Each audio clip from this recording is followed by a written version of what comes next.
Okay. Open Public Meetings Act. Please take notice that in accordance with the Open Public Meetings Act, NJSA 10:4-6, the meeting of the Zoning Board of the Township of Wyckoff scheduled for Thursday, June 17th, 2021, will be conducted virtually through Zoom technology, and it will be live streamed on the Township of Wyckoff's YouTube channel. The work session is scheduled for 7:30, and the public business meeting will begin at 8 p.m. These measures are implemented to allow members of the public to observe the meeting via live streaming and to provide the ability to comment during the periods for public comment during the meeting through Zoom, telephone call, and technology. Joining the meeting by telephone will be utilized as security against the sharing of inappropriate video content. General instructions regarding access to the meeting is posted on the Wyckoff website homepage at www.wyckoff-nj.com as a news item. The work session, the June 17th, 2021 work session, the Wyckoff Board of Adjustment is now in session. In accordance with the Open Public Meetings Act, notice of this meeting appears on our annual schedule of meetings. A copy of said annual schedule has been posted on the bulletin board in Memorial Town Hall. A copy has been filed with the Township Clerk, the Record, the Ridgewood News, and the North Jersey Herald and News. All newspapers with general circulation throughout the Township of Wyckoff. At least 48 hours prior to this meeting, the agenda thereof was similarly posted, filed, and mailed to said newspapers. Members of the public are welcome to be present at this meeting. However, in accordance with Section 7A of the Open Public Meetings Act, participation on the part of the public at this meeting will not be entertained.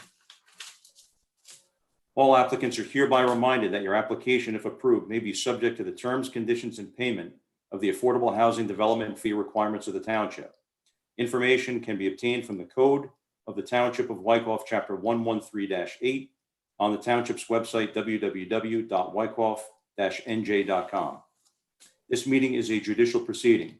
Any questions or comments must be limited to those that are relevant to what the board may legally consider in reaching a decision, and decorum appropriate to a judicial hearing must be maintained at all times. Ms. Mitchell, roll call, please. Ms. Rusvani. Here. Mr. Chris. Here. Mr. Tanis. Here. Mr. Kalpagian. Here. Mr. Hubert. Ms. Riotto. Here. Mr. Rubenacker. Mr. Borst. Here. Chairman Fry. Here. Okay, thank you.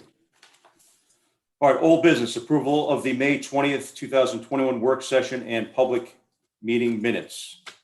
Board, I went through the minutes from the previous meeting. I didn't notice any glaring errors or omissions. By all means, if anyone noticed anything, please present it at this time. I saw none. I make a motion to accept. That was Mr. Borst. Thank you. Yes. Can I get a second? Second the motion. Second, Ms. Riotto. Ms. Rusvani. Yes. Mr. Tanis. Yes. Ms. Riotto. Yes. Mr. Borst. Yes. Chairman Fry. Yes. Resolutions for payments, number 21-06. There was a revision to this. Hopefully everyone was able to retrieve that email and print it out. I'll go through them. Whereas the Board of Adjustments has reviewed the following vouchers. Number 1, Township Engineer Review, the Levin application, $205.50. Barry application, 191 Van Houten, $205.50. Number 2, Professional Services / Resolutions. The Levin application, 321 Martin Road, $300. Barry application, 191 Van Houten, $400. Item 3, Return of Escrow. The Cirques application, 110 Ravine Ave, $155. And the Messina application, 191 Hillside Ave, $328.30. Can I get a motion to approve resolution 21-06? I'll make the motion, Mr. Chairman. Who was that? Mr. Tanis. Tanis. Thank you, Mr. Tanis. Second. I'll second it. Mark Thank you, Borst. Mr. Borst. Thank you. Ms. Rusvani. Yes. Mr. Christ. Yes. Mr. Tanis. Yes. Mr. Kalpagian. Yes. Ms. Riotto. Yes. Mr. Borst. Yes. Chairman Fry. Yes. Okay, thank you. All right, we have 2 resolutions. That's the Barry application, 191 Van Houten, and the Levin application, 321 Markham Road. Is there any reason we couldn't do both together? Ms. Mitchell? You can do both together. Okay. Mark DeGennaro? Are we going to Yes. talk? We're going to talk about the revisions for Van Houten, or? Yeah, we can. Want to do that now? I don't know. You have did it- comments on the So- resolution? Yep. No, we had revisions that had to be incorporated where the plans were modified by Kanzani Architects on sheet A1 to include new hardy shingle over the existing brick veneer. And they were going to patch. The issue was the brick, so they're removing the brick and putting new hardy. And then there was the issue with regard to the air conditioning units on the site plan. So site plan was prepared by Tomlin and Osterkorn. And the issue there was they proposed a generator. The original site plan that was submitted did not show the air conditioners on the property. And they showed the air conditioners proposed to be along the right rear side of the new addition. I'm going to share my screen. I have the plan, the new All plan. right, that'd be great. Oh, perfect. Thank you.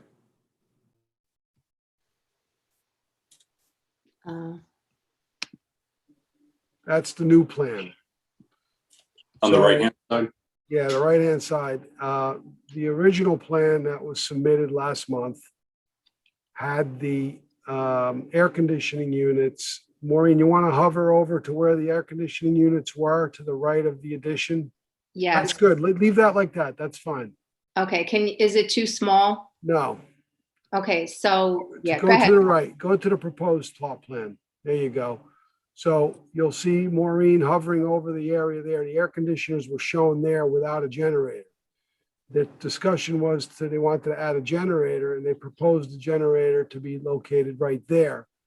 But now you'll see the air conditioners are being shown in the front yard setback because in speaking with the engineer, they never picked up the existing condensing units, which are on that side wall. So they were adding another air conditioner and they put the new air conditioner to match the location of the existing two units that are there now. I've asked the engineer to provide me a revised plan to give me an offset dimension to the generator to make sure it's at least 15 feet off the side yard setback. And she told me verbally that it is. But the question is now, the air conditioners that you previously approved on the site plan last month were not shown in the front yard setback. But there are existing two units there now, and they're adding third right next to it.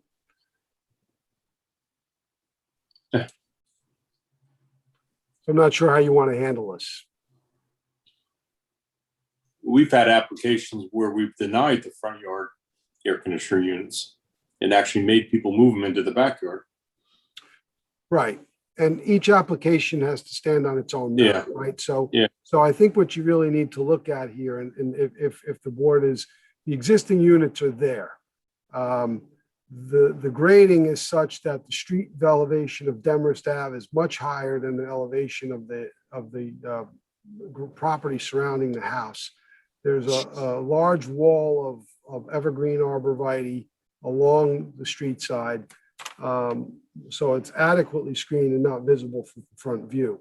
So while I agree that they shouldn't be in the front yard setback, and typically we don't allow them in the front yard setback without a variance, the conditions here, they're very well screened from street view. So that's something that the board may want to consider, but it's your call. Are they in this inside the setback or just in the front yard? They're in the front yard setback. The front yard setback is 40 feet and the house is at 20. Right, okay, I just want to make clear. And If then, we drive down Demorest, are we gonna see the air conditioner units? No, I No. drove by today. You couldn't see them. Okay, I didn't even notice them there. got it. Where is the generator going to be located? Right there to the right rear corner of the back of the house. And it has to maintain at least, is that did you get a revised plan already, Maureen? 'Cause it's Yeah. dimension, it says 16.2. Yeah, The one she I just- saw didn't have dimensions. You're the one you had, didn't? Yeah, she must have just emailed this one to me. Okay, Says so the 16. generator is compliant in that location because it meets the accessory structure side yard setback and it's adequately screened. So there's no issue with that proposed location of the generator. now the resolution as it speaks right now, they were going to be in the same location, so if they ever go back and look at it, we need to change that language in the resolution because they're not in the same location. That was what the representation, I understand what they did, but the resolution is not consistent with what's on the plan if you approve this plan, so.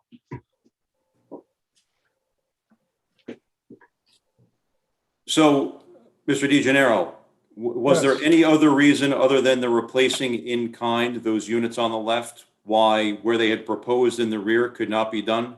Here's my viewpoint on it.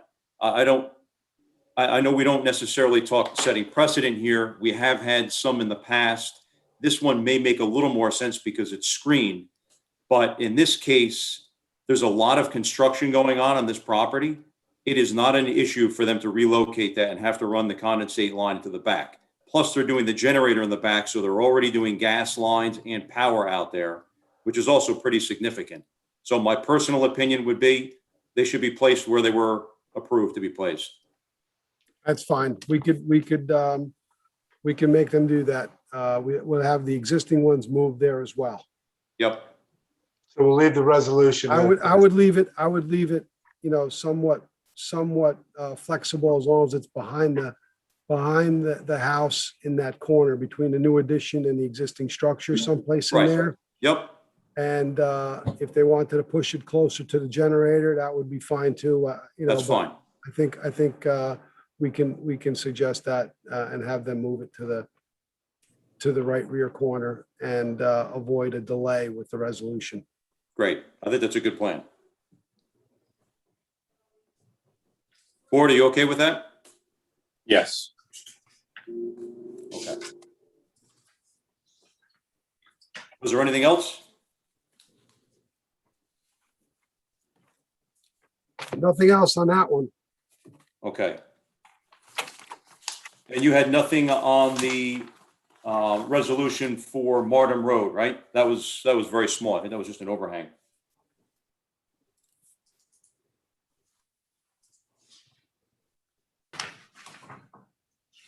Mark, Yes, Carl, what was the question? you For had Martin nothing, Road? you had nothing on the 321 Martin Road application, right? No, there was no changes on that. Right. Okay. Okay. Board members, any other comments on the two resolutions before us, which are the Barry application, 191 Van Houten, and 11 resolution, 321 Martin Road? Okay, then I will entertain a motion to approve the two applications, Barry, 191 Van Houten, and 11, 321 Martin Road, the resolutions to be memorialized. Can I get a motion, please? I'll make a motion, Mark Forst. Thank you, Mr. Borst. Second? I'll second the motion. Second, Ms. Riotto? Ms. Mitchell? Ms. Risvani, Yes. Mr. Tanis, Yes. Ms. Riotto, Yes. Mr. Borst, Yes. Chairman Fry. Yes. Okay, thank you. Okay, so just to go through the agenda tonight, the next is a new application. This is a resident had a fire in their home and they had been placed onto the agenda. This is for the Victoria Silva and Joseph Pisa, 431 Lafayette. Unfortunately, that application was not submitted properly and did not get noticed properly. So we will not be able to hear that application. We are going to work with them. We do want to get things through. We understand the hardship associated with it. It's horrible. However, we do want to make sure that we're doing our due diligence and making sure everything was correct in our procedure. And in speaking with Mr. Becker, there were some issues that we had to address. So that will be addressed. So that will not be heard tonight. We will hear that hopefully for the July meeting, provided everything is noticed properly and all the paperwork is in order, which, by the way, it sounds like that next meeting in July will be in person. Mm-hmm. Yeah. Okay, very exciting. Okay, so then we have applications that were carried. We have the Walsh application, 101 Kelowna. We will be hearing that tonight. The Carollo application, 425 Red Rock. Then new applications, Muldoon, 727 Charnwood. We have the Jones application, 385 Francis, Paragon Auto, 290 Franklin Ave, and A&J Acquisitions. So the one thing I will say is we are going to go just a little bit out of order, only because in the previous application with Paragon Auto, Mr. Becker was the attorney for that application. So he reached out to me and again, doing what we're supposed to be doing. We did not want any conflict. So Mr. Becker is going to be recusing himself from the application. So we have Ken Porro, who, Ken, I see you online right now. Thank you very much. We apologize for the late notice. We're glad you were able to jump in. So Ken will be working with the board on this application, and Mr. Becker will be recusing himself. So just so we can get through, and we appreciate Ken's time, we're going to hear Paragon first. We'll get through that, and then we'll go through our normal order of business. And excuse me, Mr. Chairman, Yes. I'm going to recuse myself for the application for A&J Acquisitions. A&J. Okay, Ms. Rizvani. Okay, duly noted. So when we get to that, even in the work session, you can announce again, you're going to recuse yourself, and then also in the public session. Okay.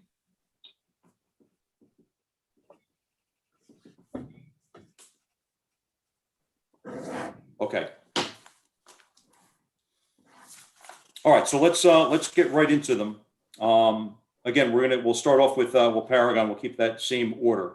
So the Paragon application, which is on 290 Franklin Ave. Mr. DeGenero, if you would, there aren't too many things to identify with this, but if you would just go through an overview of this application. Sure. So 290 Franklin Ave, block 260, lot 2. It's an existing property in the B1 commercial zone. We've reviewed a previously approved site plan prepared by Land Associates, sheets SP 21 dated 4/25/12 and revised through 12/28/20, as well as sheet SK 1 dated 12/16/20. The existing property located in the B1 central business zone, currently non-conforming due to front yard and side yard setback. The applicant has obtained approval to construct building improvements by the zoning board on April 18, 2013, thereabouts. The applicant is currently seeking an amended site plan approval to construct 3 sets of access steps and a loading ramp previously not shown on the approved site plan. 1 set of steps and the access ramp is located within the side yard setback, and the remaining 2 sets of steps are located along the parking lot side of the building, away from any property line. So the building was, I'll spare you all the specific details. I'll only point out that the zone requires a principal building side yard setback of 10-foot minimum if provided.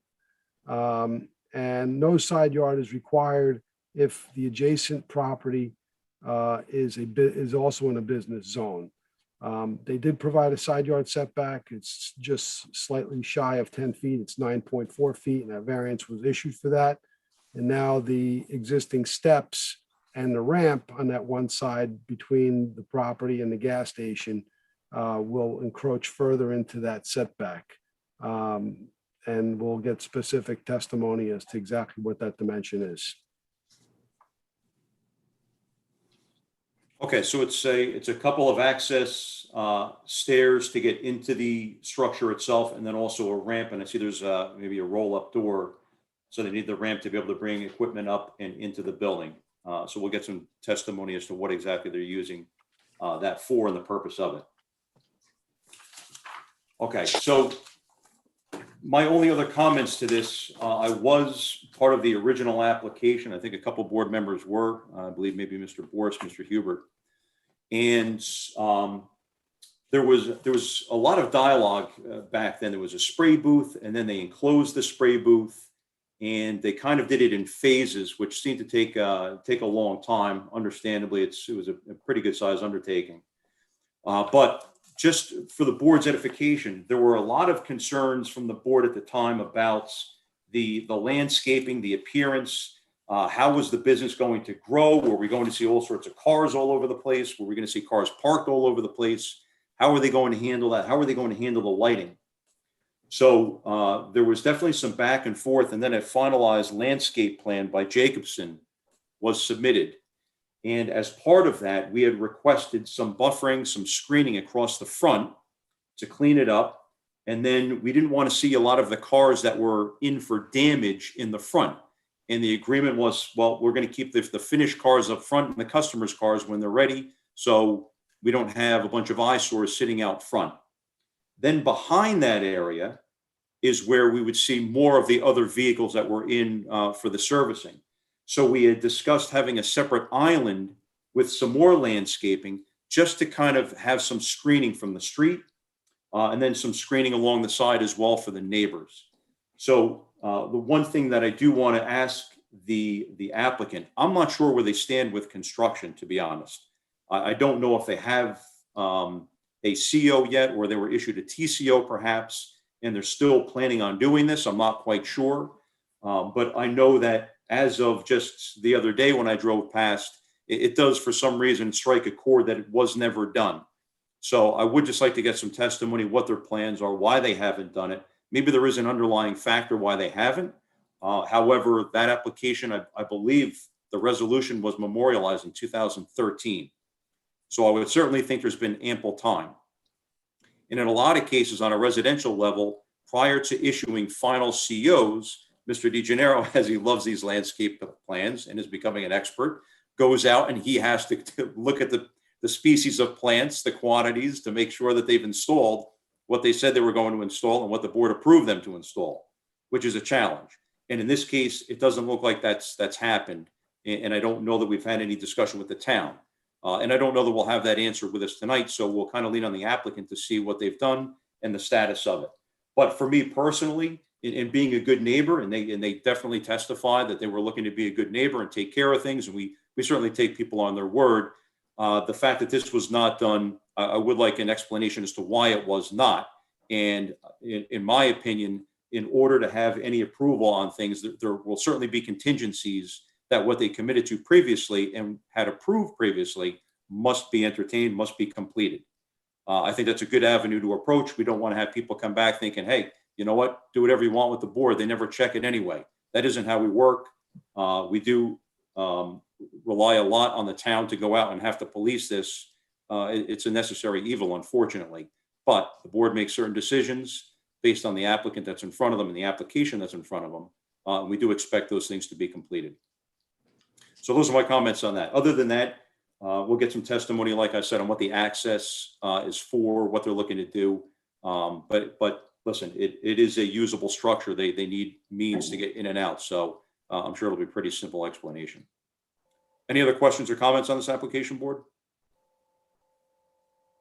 Okay. Thank you.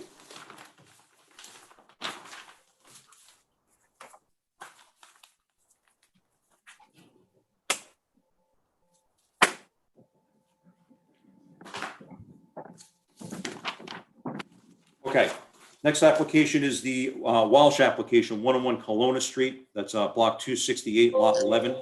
This is an application that was carried. We did hear this application before.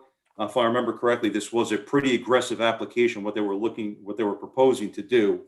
So, Mr. DeGenero, if you would just go through an overview of what the revised plans show.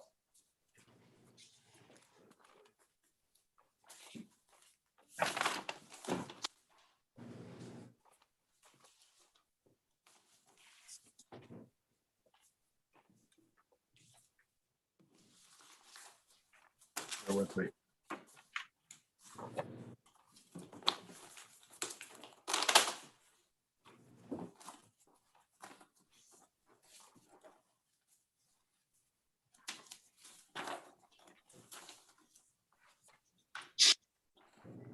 Okay, so I'm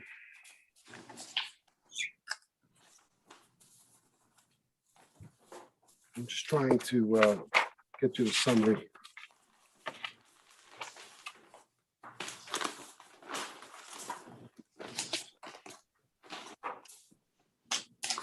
So the current application, the applicant has revised the plan significantly. The front yard setback originally proposed was 21 feet, 3 inches. Currently, it's 26 feet, 8 inches. The rear yard setback originally proposed was 31 feet, 30 feet, 1 inch. It's now 31 feet, 4 inches. Side yard setback number 1 remains as it was, 4.7 feet. And the side yard number 2, originally proposed at 15 feet, is now proposed at 18 feet. I'm gonna put my video on. I'm gonna the volume, okay? Hey, just a side note, if, for anyone that's on, if you're not speaking, please just put your microphone on mute. That way we don't get any feedback. Great, thank you. Another reduction was in the gross building area. It was previously 3,300 square feet or 3,304.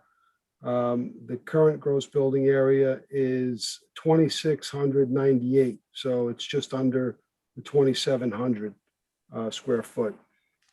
Principal building lot coverage previously proposed was 29.85%. The current proposal is at 19.45%. Accessory structure coverage previously was 2.32%. Now it's proposed at 4.32%. The combined lot coverage previously was 32.17% and proposed now is 23.78%. And the maximum impervious coverage was reduced to 35.22%, where previously it was almost 43%, where a maximum 45% is permitted in the zone. That touches up on all the major revisions with regard to setbacks and area dimensions. Okay, thank you. So the applicant definitely made some nice improvements to this. Last time was just not the right plan for this lot, in my opinion. Just a couple of notes that I did have. It looks like there's about a 2'10". The side yard setback on the right it's at 4 foot or 4.7 feet currently. And if you include the eave, it looks like they're going to be at about, just scaling it out, about 2'10".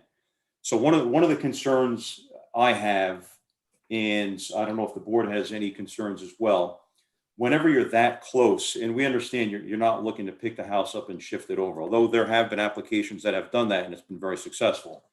However, the fact that you're now going from a 1-story to a 2-story on that side, you're going up significantly on that right-hand side. To have maybe a hip roof, a hip on that side, rather than a gable, and it looks like the higher section of the house is on that right-hand side. So the neighborhood is very tight. Houses all seem to be shifted to one side, which makes it certainly challenging. My one comment would be, from an architectural standpoint, I think they probably could do a little better to try to improve that by maybe changing that roof on that right-hand side, because at 4.7 feet, that is a major challenge for the board.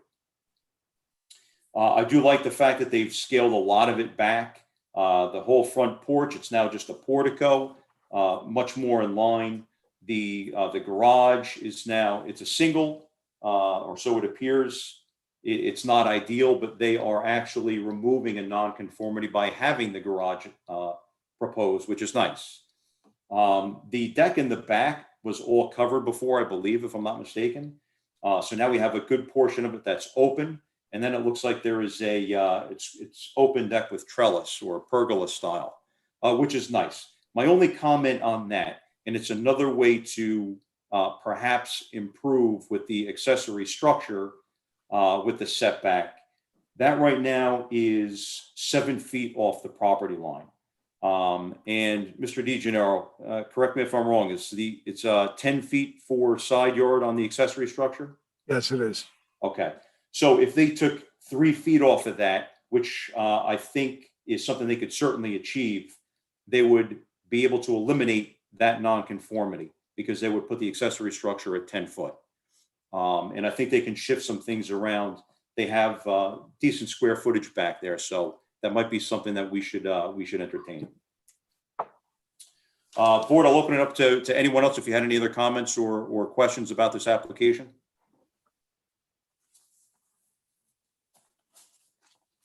Okay. I made, Carl, one moment. Yes. I made the comment last meeting that I really didn't understand why all the trees had to come down. So I'd like to get a little testimony on that. And honestly, I did not see a landscape plan in this package. So I don't know if I overlooked that, but I did not see anything. So I thought with this kind of construction, we definitely need a landscape plan. Okay. I don't know why I thought I saw it someplace, but I'm pretty sure, Did I miss it? yeah, it looks like there is an L100. yeah. Oh, I okay. think it's attached to the whole set of plans, Mark. Okay. Thank you. Yep. Okay. Yeah, so we can certainly get some testimony on that, Mark, in the public session. I apologize. No problem. Board, any other comments? Okay.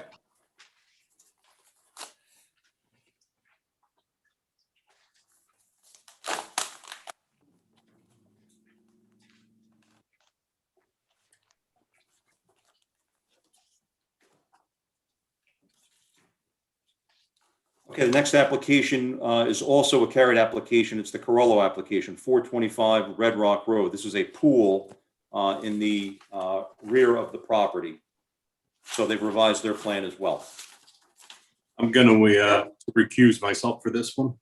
Oh, yes, please note for the record, Mr. Borst will be recusing himself for this application. This is the Carollo application, 425 Red Rock.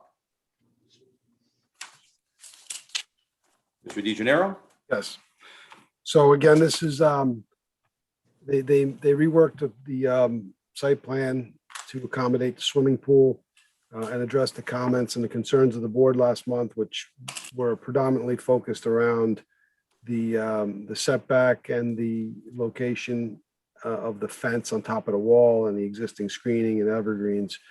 The accessory structure setbacks now for the rear yard to the pool patio are proposed at 5 feet. They were previously at 6.3 feet. And then the side yard setback is 5.3 feet to the pool patio, previously 3.6 feet to the pool patio. The other thing is they actually decreased the size of the proposed swimming pool by 0.2%. And the proposed combined coverage also decreased by 0.2%. I'll just point out that, again, I'll remind the board that this is a different residential zone in Wyckoff. It's not your RA 25 or your R15. This is the MF AH5 zone, which brings with it different bulk requirements. The max permitted combined lot coverage is 35%. That's the principal building and the accessory structure, which would be the pool. They're currently proposed at 31.7%, so they're well below the 35% max. Also, the maximum impervious coverage for this zone is 60%. Their proposed lot coverage impervious is at 55.6, also slightly increased because they, I guess reworking the patio, the pool, they actually had to increase the size of the patio by 0.6%, but still well below the 60% max. And they also show the fence, which is located on the downhill side of the wall, we'll call it. And I believe it's 3 foot off the offset off the wall.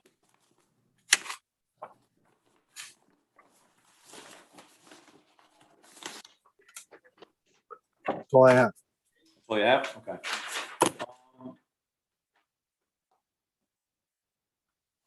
So I had a couple of questions. So the accessory rear yard, it says 5 feet. Where is that dimension indicated on the plan? And what is it to?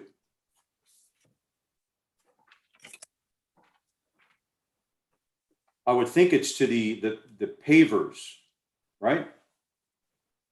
Since the pavers are in contact with the pool itself, surrounding the pool, so the 5 foot is maybe from the rear property to the pavers? Yeah, so it's from the rear property line to the edge of the pool patio. The pool itself is 8.1 feet to the rear property line. Right. I forget how I confirmed this. This is, I just didn't see the 5 foot dimension on the drawing anywhere. yeah, no, I know. 5.3.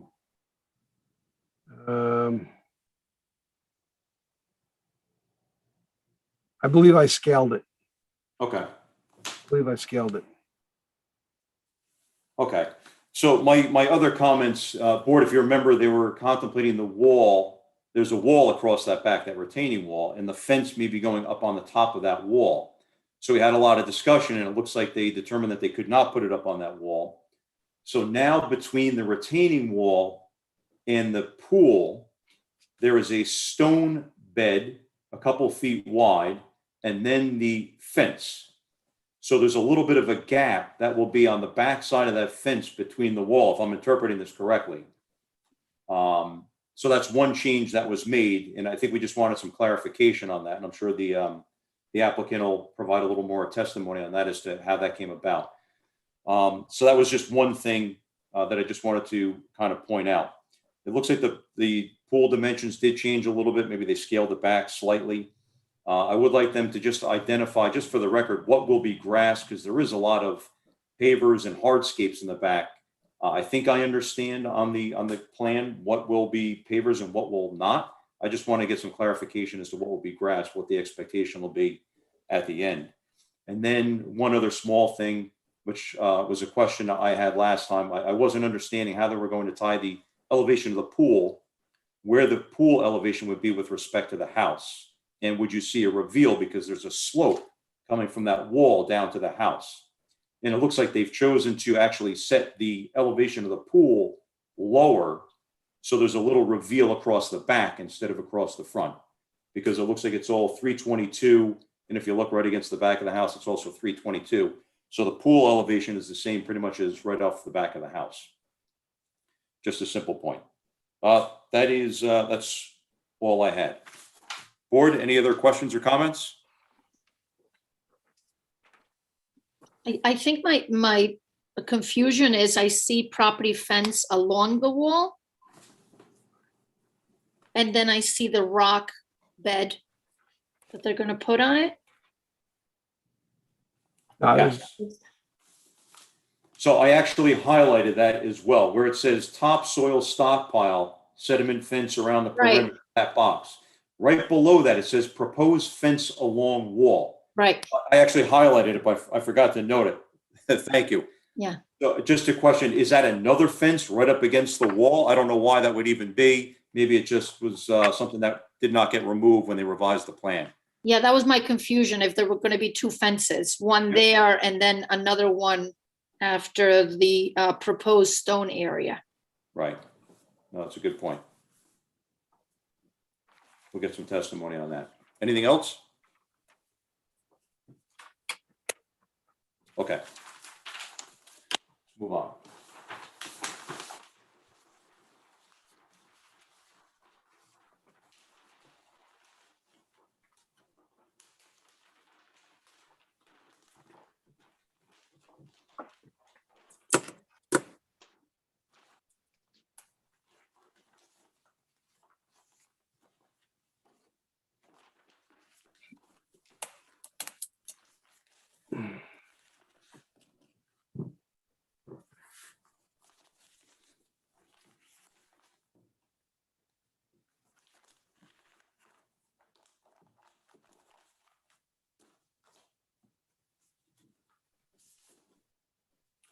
Okay. Next application is a new application. This is Muldoon, 727 Charnwood Drive. Mr. DeGenero, if you would, please. 727 Charnwood Drive, RA 25 zone, existing single-family dwelling, currently non-conforming due to the imposed enhanced side yard setback ordinance. The applicant's proposing to expand the second floor of the existing structure requiring variance relief as the expansion further increases the gross building area and fails to comply, the existing structure fails to comply with the enhanced side yard setback of 25 feet. There is no change in lot coverage or setbacks. The existing side yard setbacks are 20.6 feet and 29.1 feet. All remain the same. The addition is taking place on the second floor, adding to the gross building area, therefore exacerbating the nonconformity with regard to the enhanced side yard setback. Okay.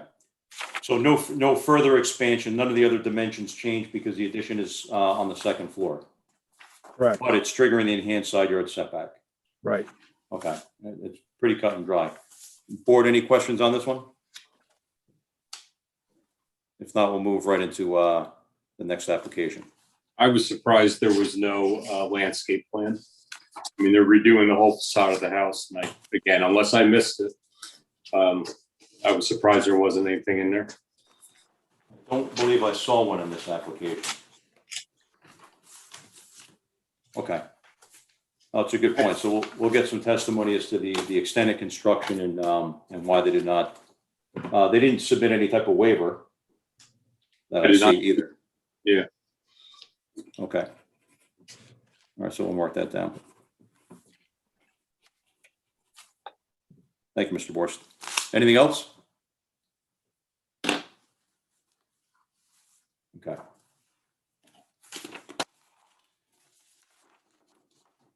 Next application is the Jones application, 385 Francis Place, block 286, lot 7. This is also an RA 25.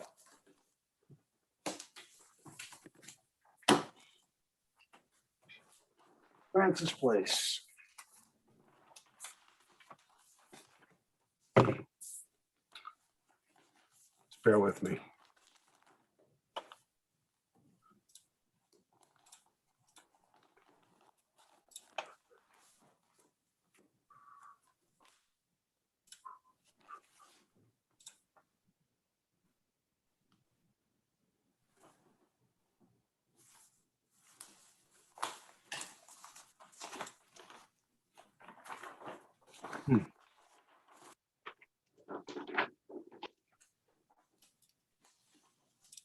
Okay, here we go. 385 Francis Place, block 286, lot 7. Existing single family in the RA 25 zone. Currently non-conforming due to lot area, depth, front yard setback, rear yard setback, side yard setbacks, and principal building lot coverage. The applicant's proposing to expand existing structure requiring variance relief by an addition above on the second floor. The existing lot area is 17,619 square feet in a zone that requires 25,000. Required frontage is satisfied at 125. The depth required is 150. The existing lot has an average depth of 141. The front yard setback existing is at 34.5 feet, where the zone requires 40 feet. Currently proposed to remain unchanged as the addition is in the rear. The principal building side yard setback, existing side yard number 1 is at 15.4 feet. Proposed is 16.4 feet to the overhang of the side stoop. Existing side yard number 2 is at 20.23 feet and remains unchanged at 20.23 feet. 25 feet is required each side as the enhanced side yard is triggered. Principal building rear yard setback existing is at 27.3 feet, where the zone requires 40 feet and proposed remains unchanged at 27.3 feet with the addition. The lot coverage existing principal building is non-conforming at 19.2%, where max permitted is 15%. Proposed remains unchanged at 19.2%, again, because the second story addition does not change the footprint. Proposed combined lot coverage is at 19.2%, which is less than the max combined of 20%. There's no accessory structures being proposed. The maximum impervious coverage proposed is at 33%, where max permitted is 33.9%. And the height of the existing building is proposed at 26 feet, where a maximum of 35 feet is permitted in the zone. The proposed bedroom count remains unchanged, therefore septic expansion is not required. Stormwater management is not required per our code. I'll point out that the plot plan as submitted does not reference the most recent survey prepared by GB Engineering, and that would need to be a note revised on the architectural's plot plan.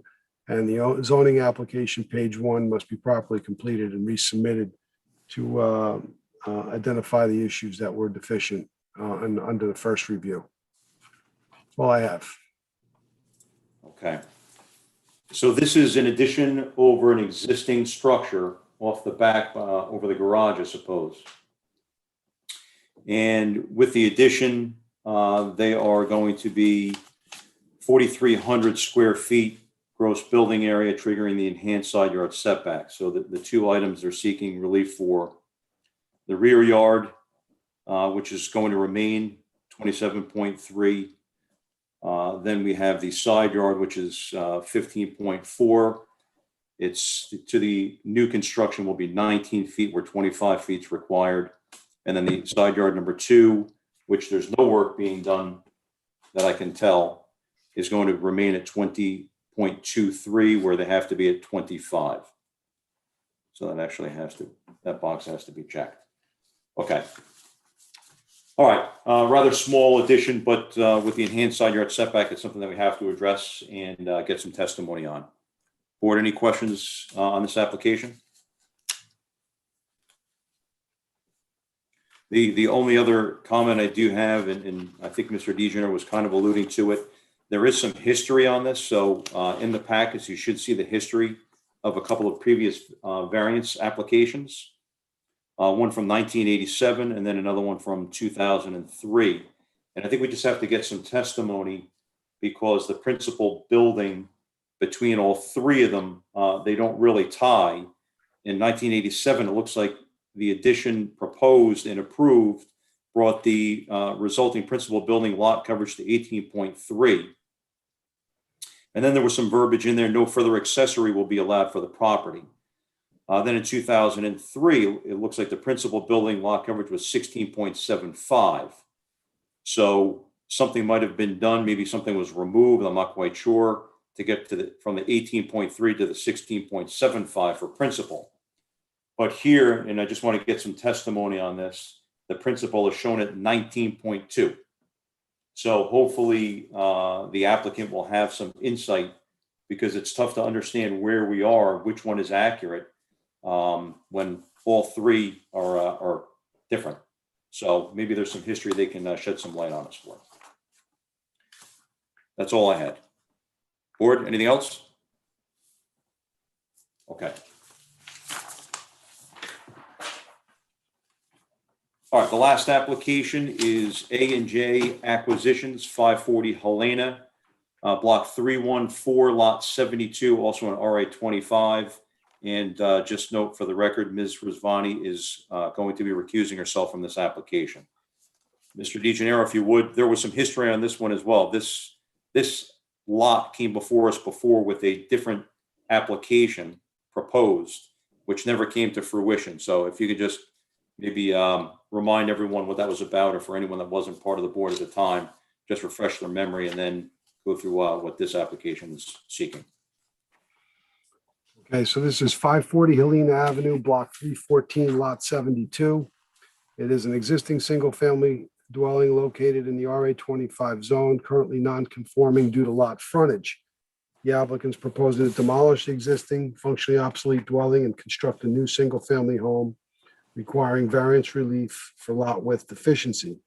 The applicant is also seeking a soil moving permit to allow for the net import of soil exceeding 100 cubic yards. As the site is sloped from left to right, facing from the street.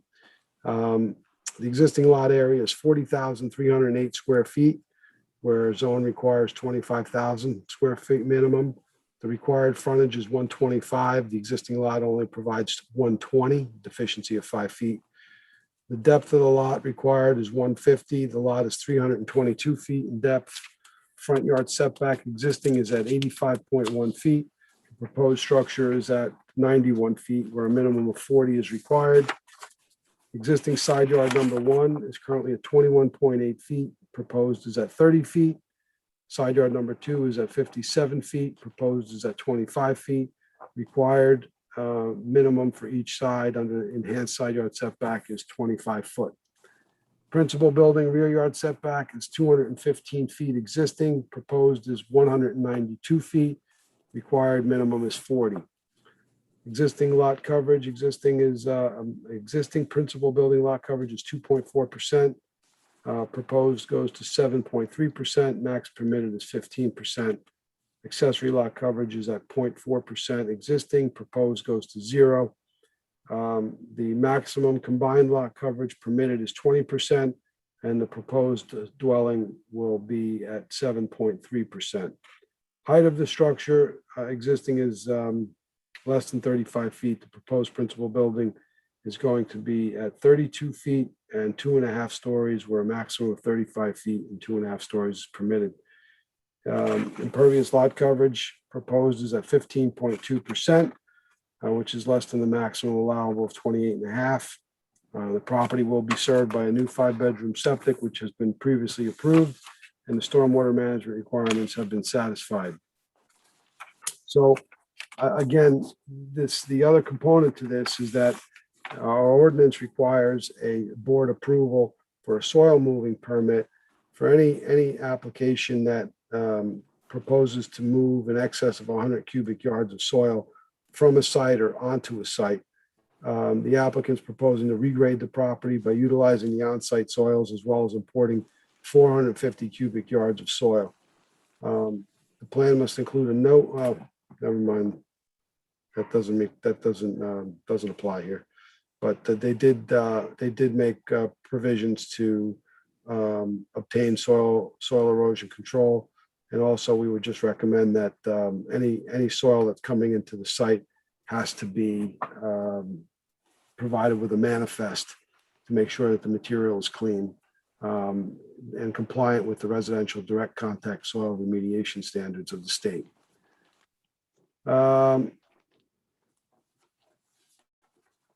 It's also suggested that the applicant be required to engage a licensed well driller to provide a well investigation report to the Board of Health, and may be required to rehabilitate the well or drill a new well after obtaining the appropriate state well permits.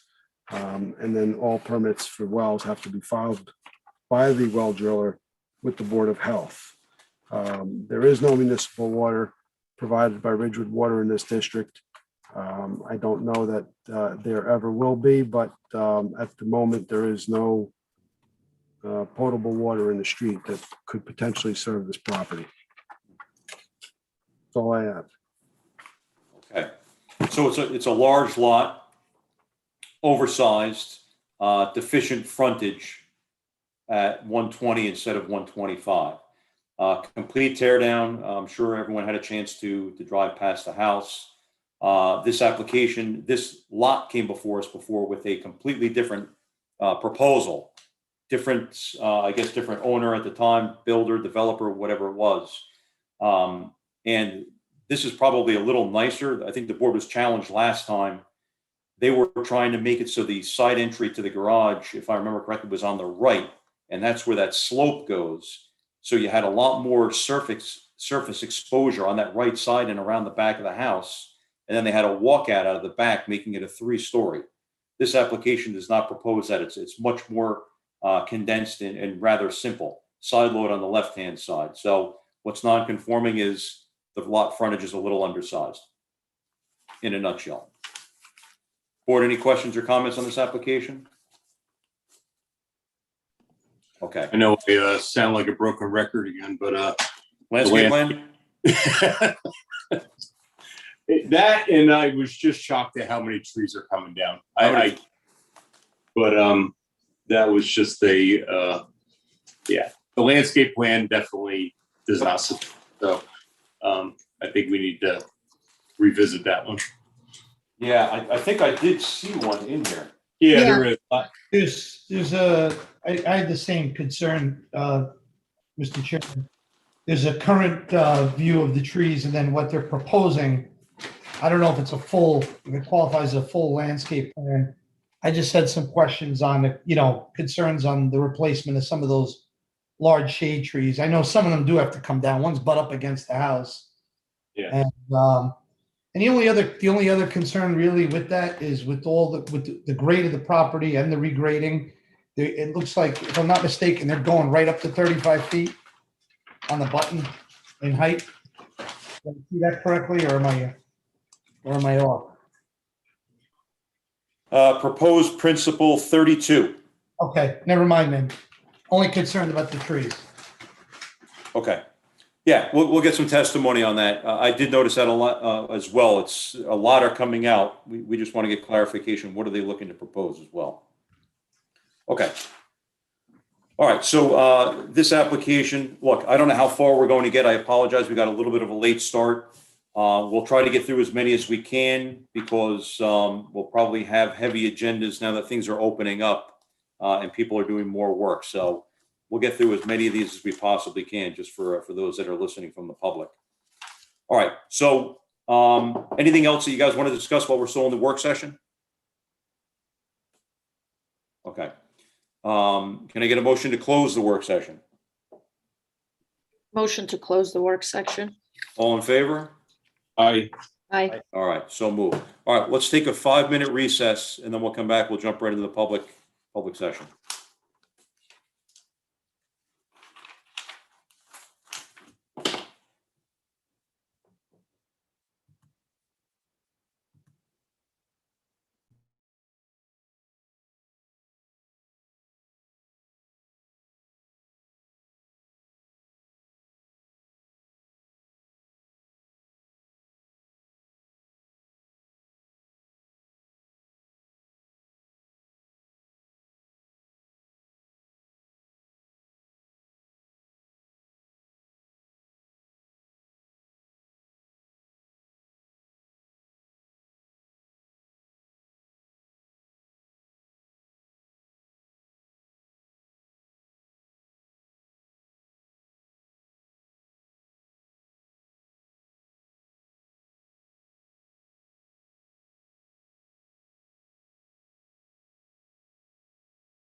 Okay, who are we missing? Mr. Borst? I'm here. Okay. All right, let's get started. The June 17th, 2021 public meeting of the Wykoff Board of Adjustment is now in session. In accordance with the Open Public Meetings Act, notice of this meeting appears on our annual schedule of meetings. A copy of said annual schedule has been posted on the bulletin board in Memorial Town Hall. A copy has been filed with the Township Clerk, the Record, the Ridgewood News, and the North Jersey Herald and News, all newspapers with general circulation throughout the Township of Wykoff. At least 48 hours prior to this meeting, the agenda thereof was similarly posted, filed, and mailed to said newspapers. Open Public Meetings Act. Please take notice that in accordance with the Open Public Meetings Act, NJSA 10:4-6, the meeting of the Zoning Board of the Township of Wykoff, scheduled for Thursday, June 17th, 2021, will be conducted virtually through Zoom technology and will be live streamed on the Township of Wykoff's YouTube channel. The work session is scheduled for 7:30 and the public business meeting will begin at 8 p.m. These measures are implemented to allow members of the public to observe the meeting via live streaming and to provide the ability to comment during the periods for public comment during the meeting through Zoom telephone call-in technology. Joining the meeting by telephone will be utilized as security against the sharing of inappropriate video content. General instructions regarding access to the meeting is posted on the Wykoff website's homepage at www.wykoff-nj.com as a news item. All applicants are hereby reminded that your application, if approved, may be subject to the terms, conditions, and payment of the affordable housing development fee requirements of the township. Information can be attained from the code of the Township of Wykoff, Chapter 113-8, on the township's website, www.wykoff-nj.com. This meeting is a judicial proceeding. Any questions or comments must be limited to issues that are relevant to what the board may legally consider in reaching a decision, and decorum appropriate to a judicial hearing must be maintained at all times. Ms. Mitchell, roll call, please. Ms. Rizvani, Here. Mr. Christ, Here. Mr. Tanis, Here. Mr. Kalpagian, Here. Ms. Riato, Here, Mr. Borst, Here. Chairman Fry. Here. Okay, if we could, please, we'll rise for the Pledge of Allegiance. Ms. Mitchell, if you can put a flag up on the screen, please. Look at you. Perfect. Okay. Mr. Becker, if you would lead us, please. Sure, if everybody could join me, please. I pledge allegiance to the flag To the flag of the United States of America and to the republic for which it stands, one nation, under God, indivisible, with liberty and justice for all. Thank you, Mr. Becker. I commented to Dave in driving through town right around Memorial Day. I had to do a double take and then a U-turn as we've honored our veterans in town, which I think is a wonderful idea. And you see the banners that are on the poles. I'm like, why does that man look familiar? And I turn around, I'm like, sure enough, it was Mr. Becker. So thank you for your service. And I thank him for what he does with the board as well as the board attorney. He does an outstanding job. Thank you, Carl. You're welcome. Okay, just to go over the agenda real quick. So we went through the old business, the approval of the work session and public meeting minutes, the resolutions for payment. Resolution 21-06 was completed. We had two resolutions that were memorialized, the Barry application 191 Van Houten and 11 application 321 Markham Road. The new application that's listed on the agenda, which is Victoria Silva and Joseph Pisa, 431 Lafayette Ave. For anyone that was not on during the work session, that application will not be heard.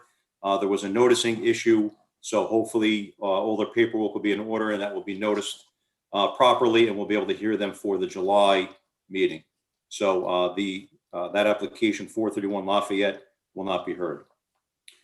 Applications carried. We are going to go out of order. Paragon will be the number one that we do here. As far as applications that were carried, we have the Walsh application 101 Kelowna, Corolla application 425 Red Rocks, new applications, Muldoon application 727 Charnwood, Jones application 385 Francis, again Paragon Auto 290 Franklin Ave, and then A&J Acquisitions 540 Helena Ave. Okay, so we had some discussion on these in the work session. Let's jump right into the public session, and we'll start with Paragon. who I understand Mr. Cook is going to be representing this evening. Is that correct? That's correct, Mr. Fry. Right. If you want, I'll enter my appearance officially to the record. Harold P. Cook III, here on behalf of the applicant, Paragon Auto Body and Collision Experts. And I'm going to have two witnesses tonight, Vanessa Worthington from Paragon and Eric Bowe from Land Associates. Okay. Mr. Cook, you may have heard me mention it before. Mr. Becker was the attorney representing the applicant previously, so to avoid any conflict, he is recusing himself, we'll say, from this application. So Mr. Porro will be joining us for this application. Mr. Porro was kind enough to jump in last minute. So anyone that has to be sworn in will have Mr. Porro swear them in. Do you want to swear both witnesses now at the same time? Yes, please. Vanessa is with me here. She's going to come before the screen. You raise your right hand, and Mr. Bowe, are you on? I am, yes. Okay. Gang, if you don't mind, I'd like to do them individually. Vanessa, do you solemnly swear to tell the truth? Mr. Porro, you froze up. Vanessa, do you solemnly swear to tell the truth, the whole truth, and nothing?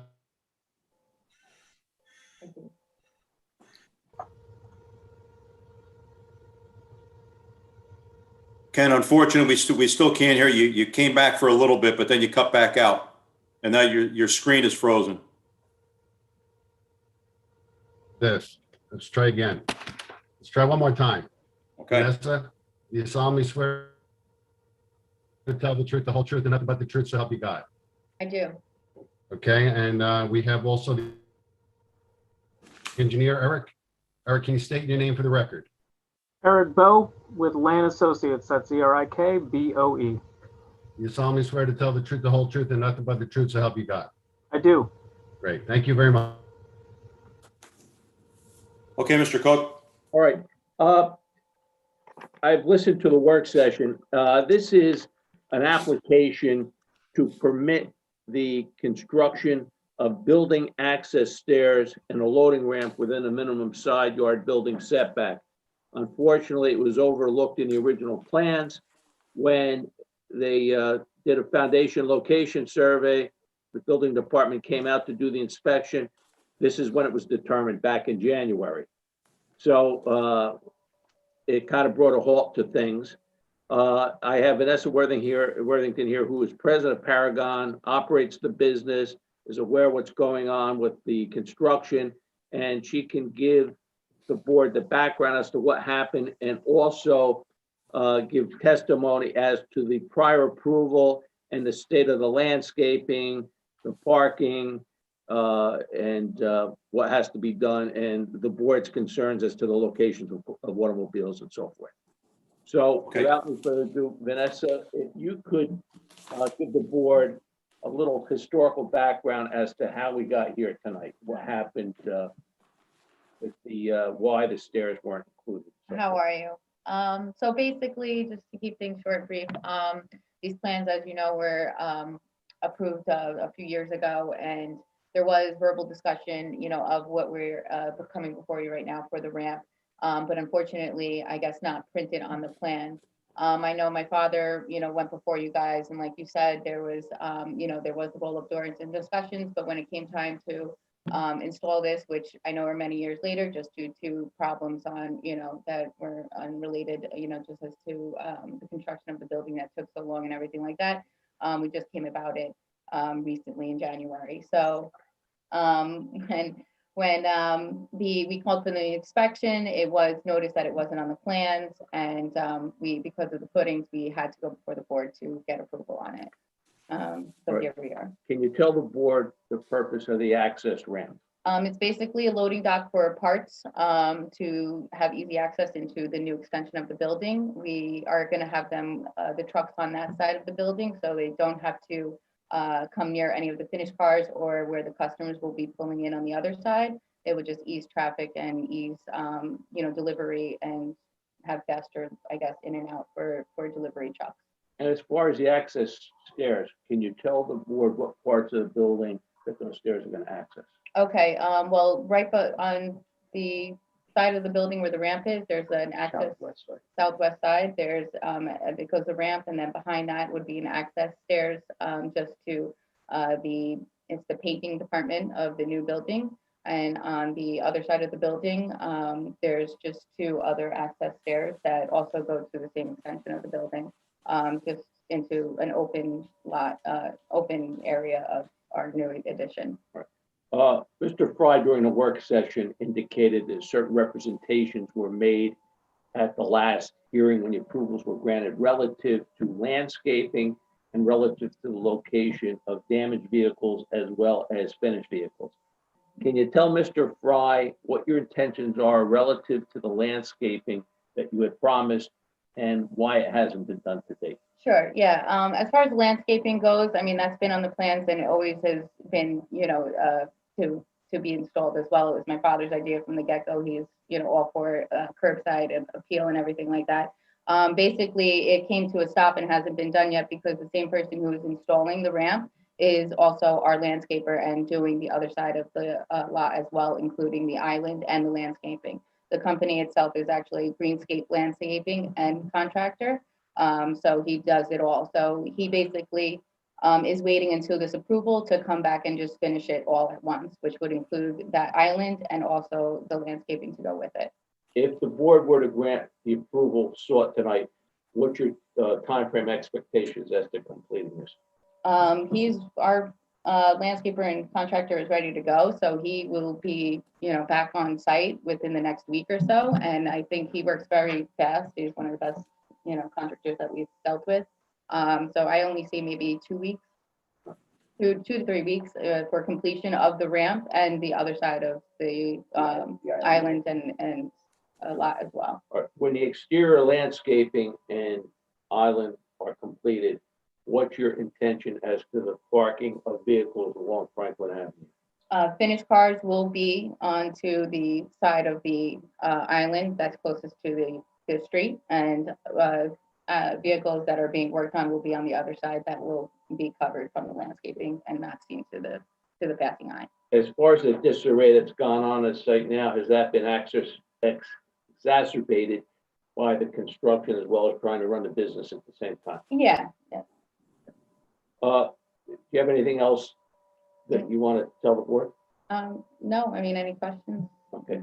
But it's your intention, and certainly as a condition of approval sought tonight, that you will carry out the terms of the original approval as well as the representations made before the board. Of course, 100%. It's already been discussed. It's planned out.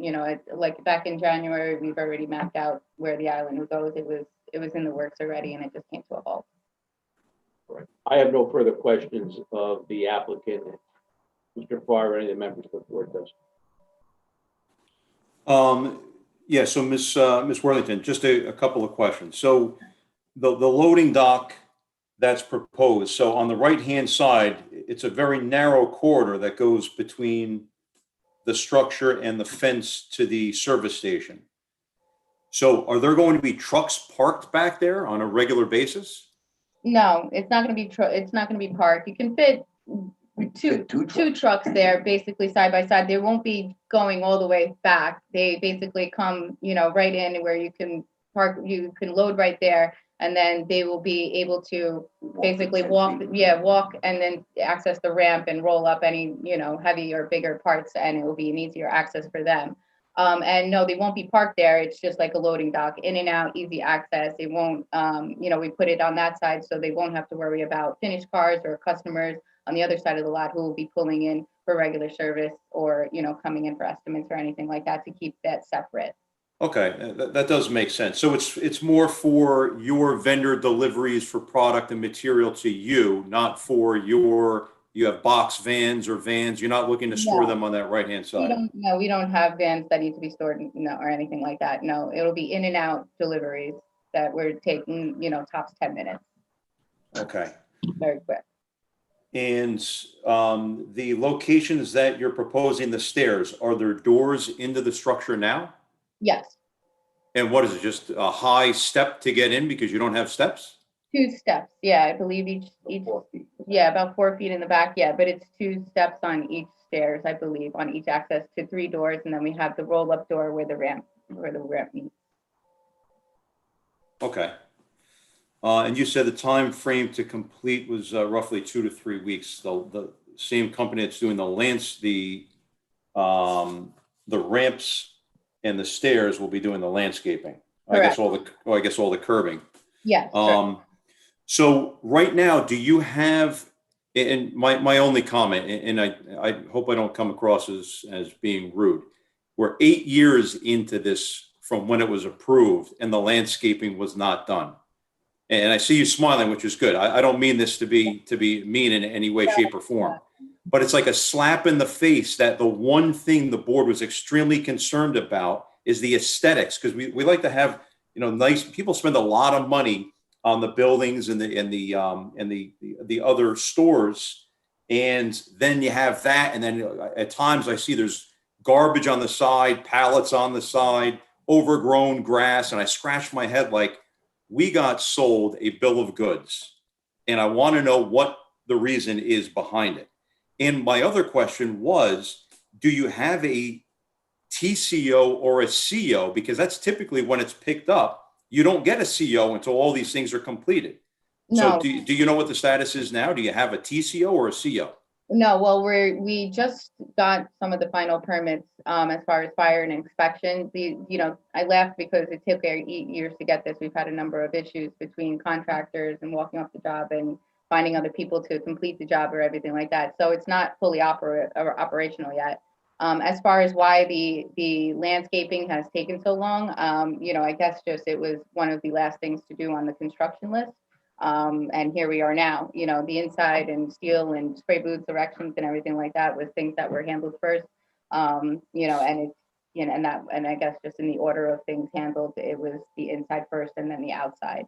And then here we are. And I can't tell you why, we can have a long list of reasons why it took so long and problems that we've, come across. But we're, looking to just get this finished and finalized and, bring it to, and build it to how the plans were set. Okay, so, and I would just like to have maybe a stipulation in I don't know, again, if the end result is you get final acceptance on all of your permits, the permits are then closed, and then you get an actual CO. Mm-hmm. I will demand that does not happen unless all of the original site work that was on that Jacobson plan,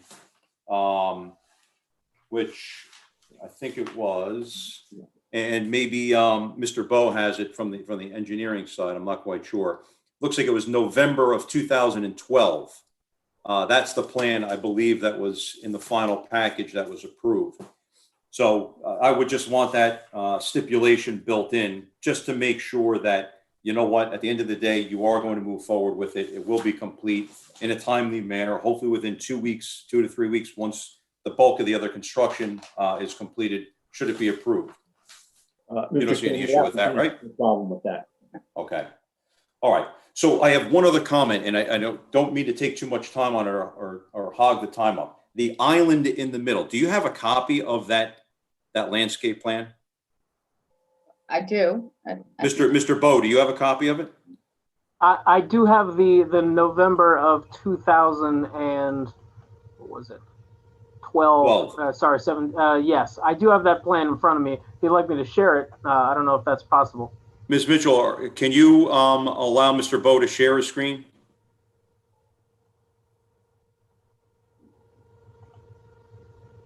Can everyone see this? Not yet. Yes. So this is the island you're referring to here? Yes. So here's my own. For the record, do you need me to be sworn in, just for the record? Yeah. Yes. Just my Yes, qualifications Mr. Bowe, and whatnot. Now, you've been sworn in already? Yes.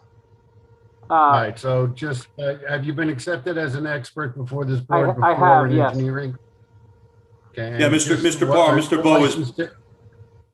Yeah, just for the record, what license do you hold? Professional engineer's license in the state of New Jersey. And you're in good standing Yes. as of today? Okay, thank you, Mr. Chairman.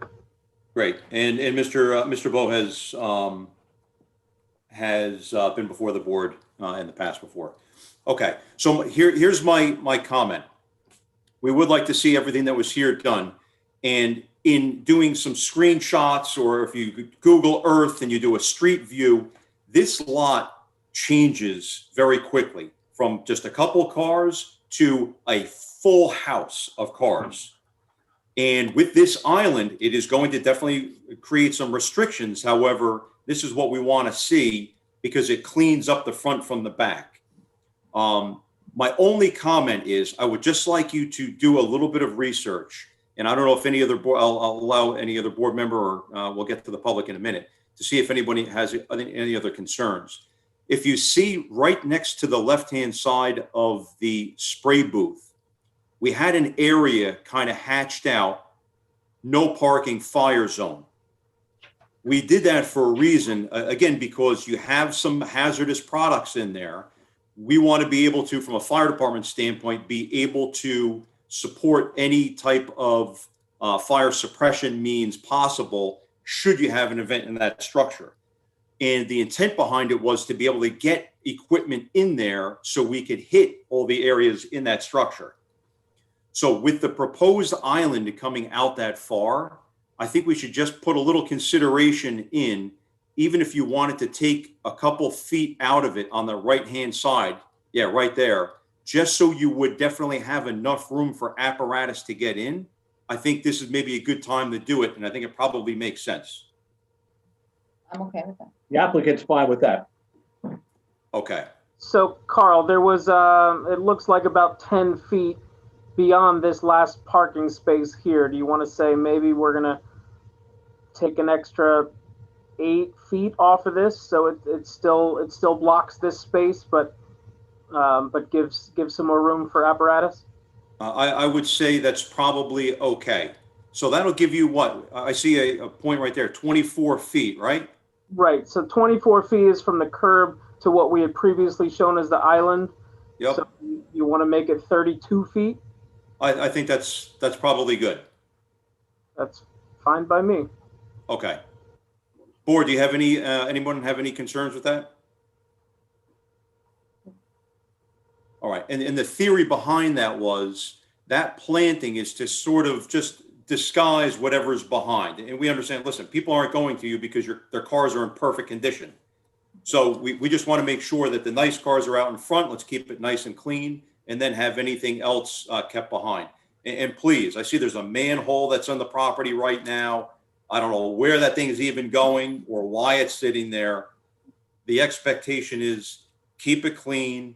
We don't want to see pallets, debris on the left-hand side. I don't know if there are any neighbors. We'll open it up to the public in a second if they have any issues. But let's make sure that everything is clean and we do what is proposed. The Chairman, Ken, just for the record, what is the new dimension? It was 24 feet. What's it being? Was 24. We just agreed to 32 feet.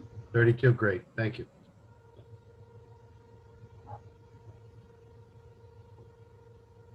Thank you. Okay. Board, any other comments on this application? We can get back to the, I'm sorry to take so long on the landscaping. It was kind of my focal point, as you can obviously tell. Any questions for the applicant or Mr. Bo, the engineer, on what they're looking to propose with the stairs and the ramp? I do not. Okay. So we heard nothing will be stored on that right-hand side. We won't see vehicles on that right-hand side. It's for accepting deliveries, just ease of access to keep it away from the finished product and everything over on we'll call it the public side. The commercial side is kind of back of house. That's what that's going to be for, and nothing will be stored in that area. So the neighbor behind, whoever is in the service station, they aren't going to see box trucks and all sorts of things parked in that back there is what I'm hearing, and we're getting testimony on. Okay. Board, anything else? If not, I'll open it up to the public. You can stop sharing your screen now. Thank you, Mr. Bo. Thank you for having that. Very well. Hey, Carl, I just want to note one more thing on the plans. There's a proposed future emergency backup generator and backup pad. Do we want to ask any fencing or screening around that for that neighbor behind? I don't know if that was part of the original submission or is that added as part of this submission? And if that's something they plan to actually add. Does the board have any concern? Just for the record, that was part of the original submission. That's not new. Okay. Okay, and there's some screening back there, and then that fence is pretty tall across that whole back. Right, exactly. There's an existing fence along that property line. Is the generator in now? I don't believe it's built yet, right, Vanessa? No. Okay. No, there is no generator. You know, PSNG don't need it. Yeah, it just seems like a lot of the trees or any kind of screening that was there. The fence was replaced, obviously, but it seems like any of the trees were removed along that whole strip, which on these plans, it shows a bunch of trees. So I didn't know if anyone else had any concern with that. Yeah, no, that's a good point. I don't think there's any growth back there right now, is there? It looks like just a big walkway. Would you like me to reshare the plan? I could show you that. Sure.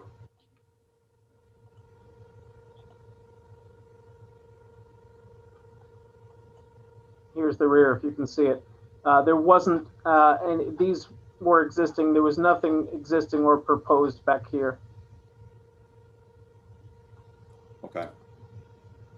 I personally, that's just a narrow alleyway between the fence from the service station to the building. I don't have an issue with not having any other plantings back there. I think that would probably defeat the purpose of what they're looking to do. Okay. The only other thing to note for the plans, it shows a porous grass paver sidewalk with access to that ramp, and it looks like they did traditional pavers, not like a porous grass paver. So I don't know if that needs to be noted, but that was a little bit different than what they originally submitted.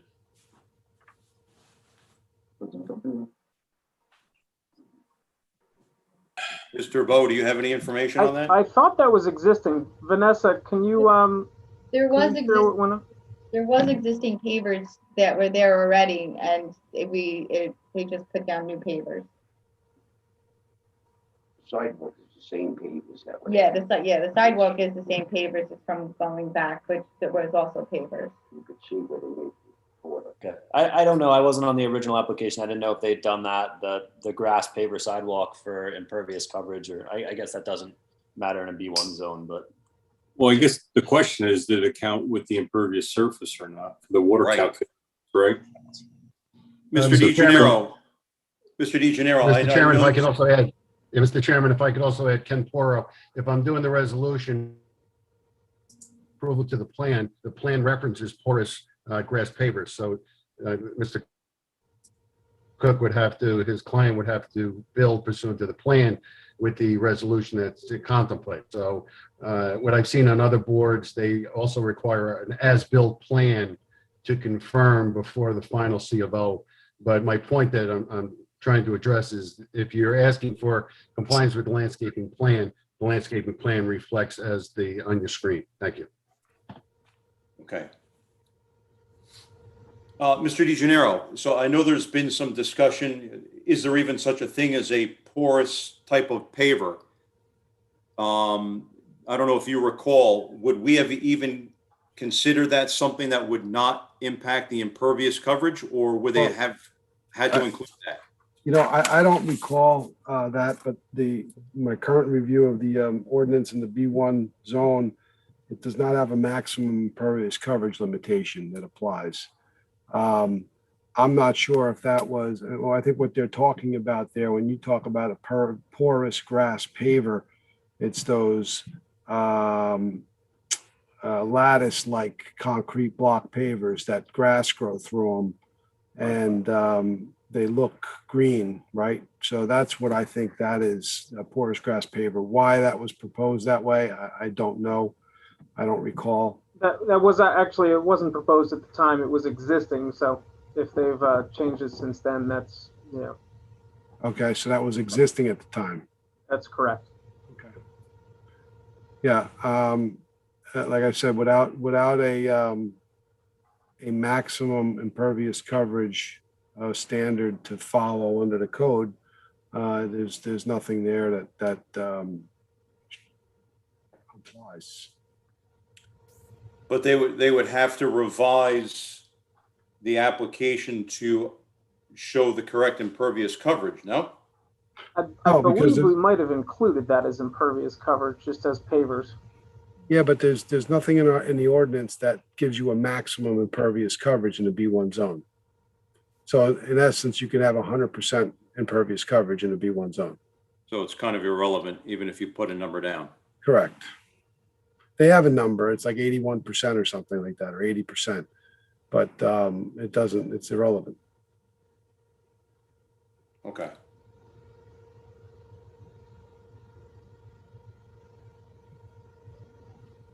Okay.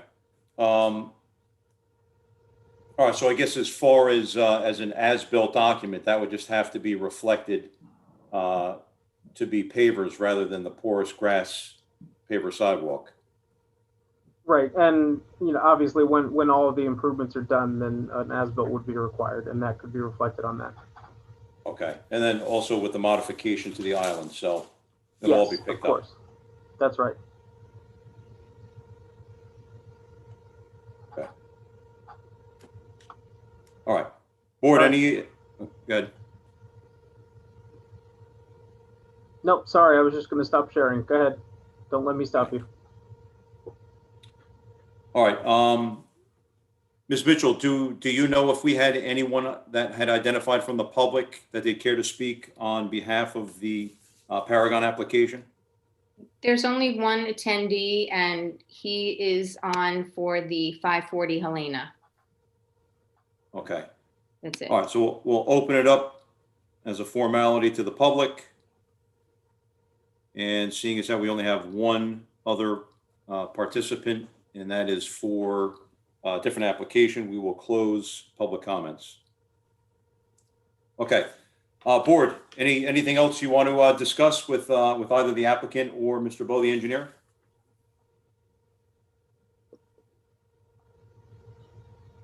Okay.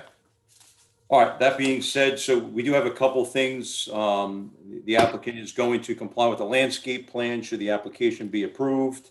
Hopefully within 2 to 3 weeks, once they get approval. I know there's some time between getting the permits together and everything else to start construction, but once we see that work is being complete in roughly 2 to 3 weeks, we want to see that landscape plan going into effect. We'll have some amendments that'll have to be made on the as-built for the landscape plan, just identifying the distance off the building to the island, the dimensions of the island, and then the pavers rather than the porous type paver sidewalk. Okay. That being said, I will entertain a motion for the Paragon application, 290 Franklin Ave. Chairman, if you could, Ken Porter speaking. So in essence, the resolution is improving compliance with the original plan. The board as a condition has also referenced inclusion and compliance with the landscaping plan pursuant to the testimony today. And one of the conditions would be before a final C of O is issued, a as-built plan would be submitted. And in support of the application, you have the testimony of the property owner rep, Vanessa Worthington, and the engineering expert from Mr. Eric Bowe in support of their application. Thank you. Great. Thank you, Mr. Parra. And Okay, one question, if the board does approve, just to be clear, the change to the island, can that be addressed via as-built instead of submitting a conformance set? Would that be acceptable? Mr. Parra, do you see any reason why that wouldn't be acceptable? I think that's a good idea. Thank you. Okay. Very well, thank And you. also address also address those pavers just so you have. Of course, yeah. All would be addressed on the as-built. I just want to make sure that we don't need to submit a compliance plan before construction. Chairman and board, I'm okay. Great. Thank you. Thank you. Very well, thank you. Okay. Do I have a motion on this application? I'll make a motion to accept 290 Franklin Avenue, block 260, lot 2, as proposed with the adjustments to be included on the as-built plan of the pavers. And it was one other item that's slipping my mind. It was pavers and what else? Buffer, the setback on the buffer. The buffer Yeah. adjust to 32 feet. The island, Yeah, the island, yes. Thank you. Great. Okay, thank you, Mr. Borst. So we have a motion. Do I have a second? I'll second it, Mr. Chairman. Tanis. Second, Mr. Tanis. Ms. Mitchell? Ms. Rizvani, Yes. Mr. Christ, Yes. Mr. Tanis, Yes. Mr. Kalpagian, Yes. Ms. Riato, Yes. Mr. Borst, Yes. Chairman Fry. Yes. Okay. Congratulations. Let's get the work done. Let's clean up the site. Keep it nice and neat, Mrs. Worthington. Keep the Thank you. smile on your face. Thank you. Mr. Chairman, thank you for your patience and attention to this. Thank you so much. Oh, thank you, Mr. Cook. Be well. Thank you. Have a Thank good you very much. Take care. Okay. Hi, Mr. Chairman, I'm signing off. Ken Poro, thank you, board, for the honor of representing. Ken Poro, thank you very much for your help. We appreciate it. Thank you, Ken. Thank you, Maureen. Thanks, Mr. Becker. You well. Thank you. Thank you, you too. Appreciate it. Okay, just for the record, Mr. Becker is rejoining the board. Okay. All right, let's move on. Next application is the Walsh application, 101 Kelowna Street, block 268, lot 11.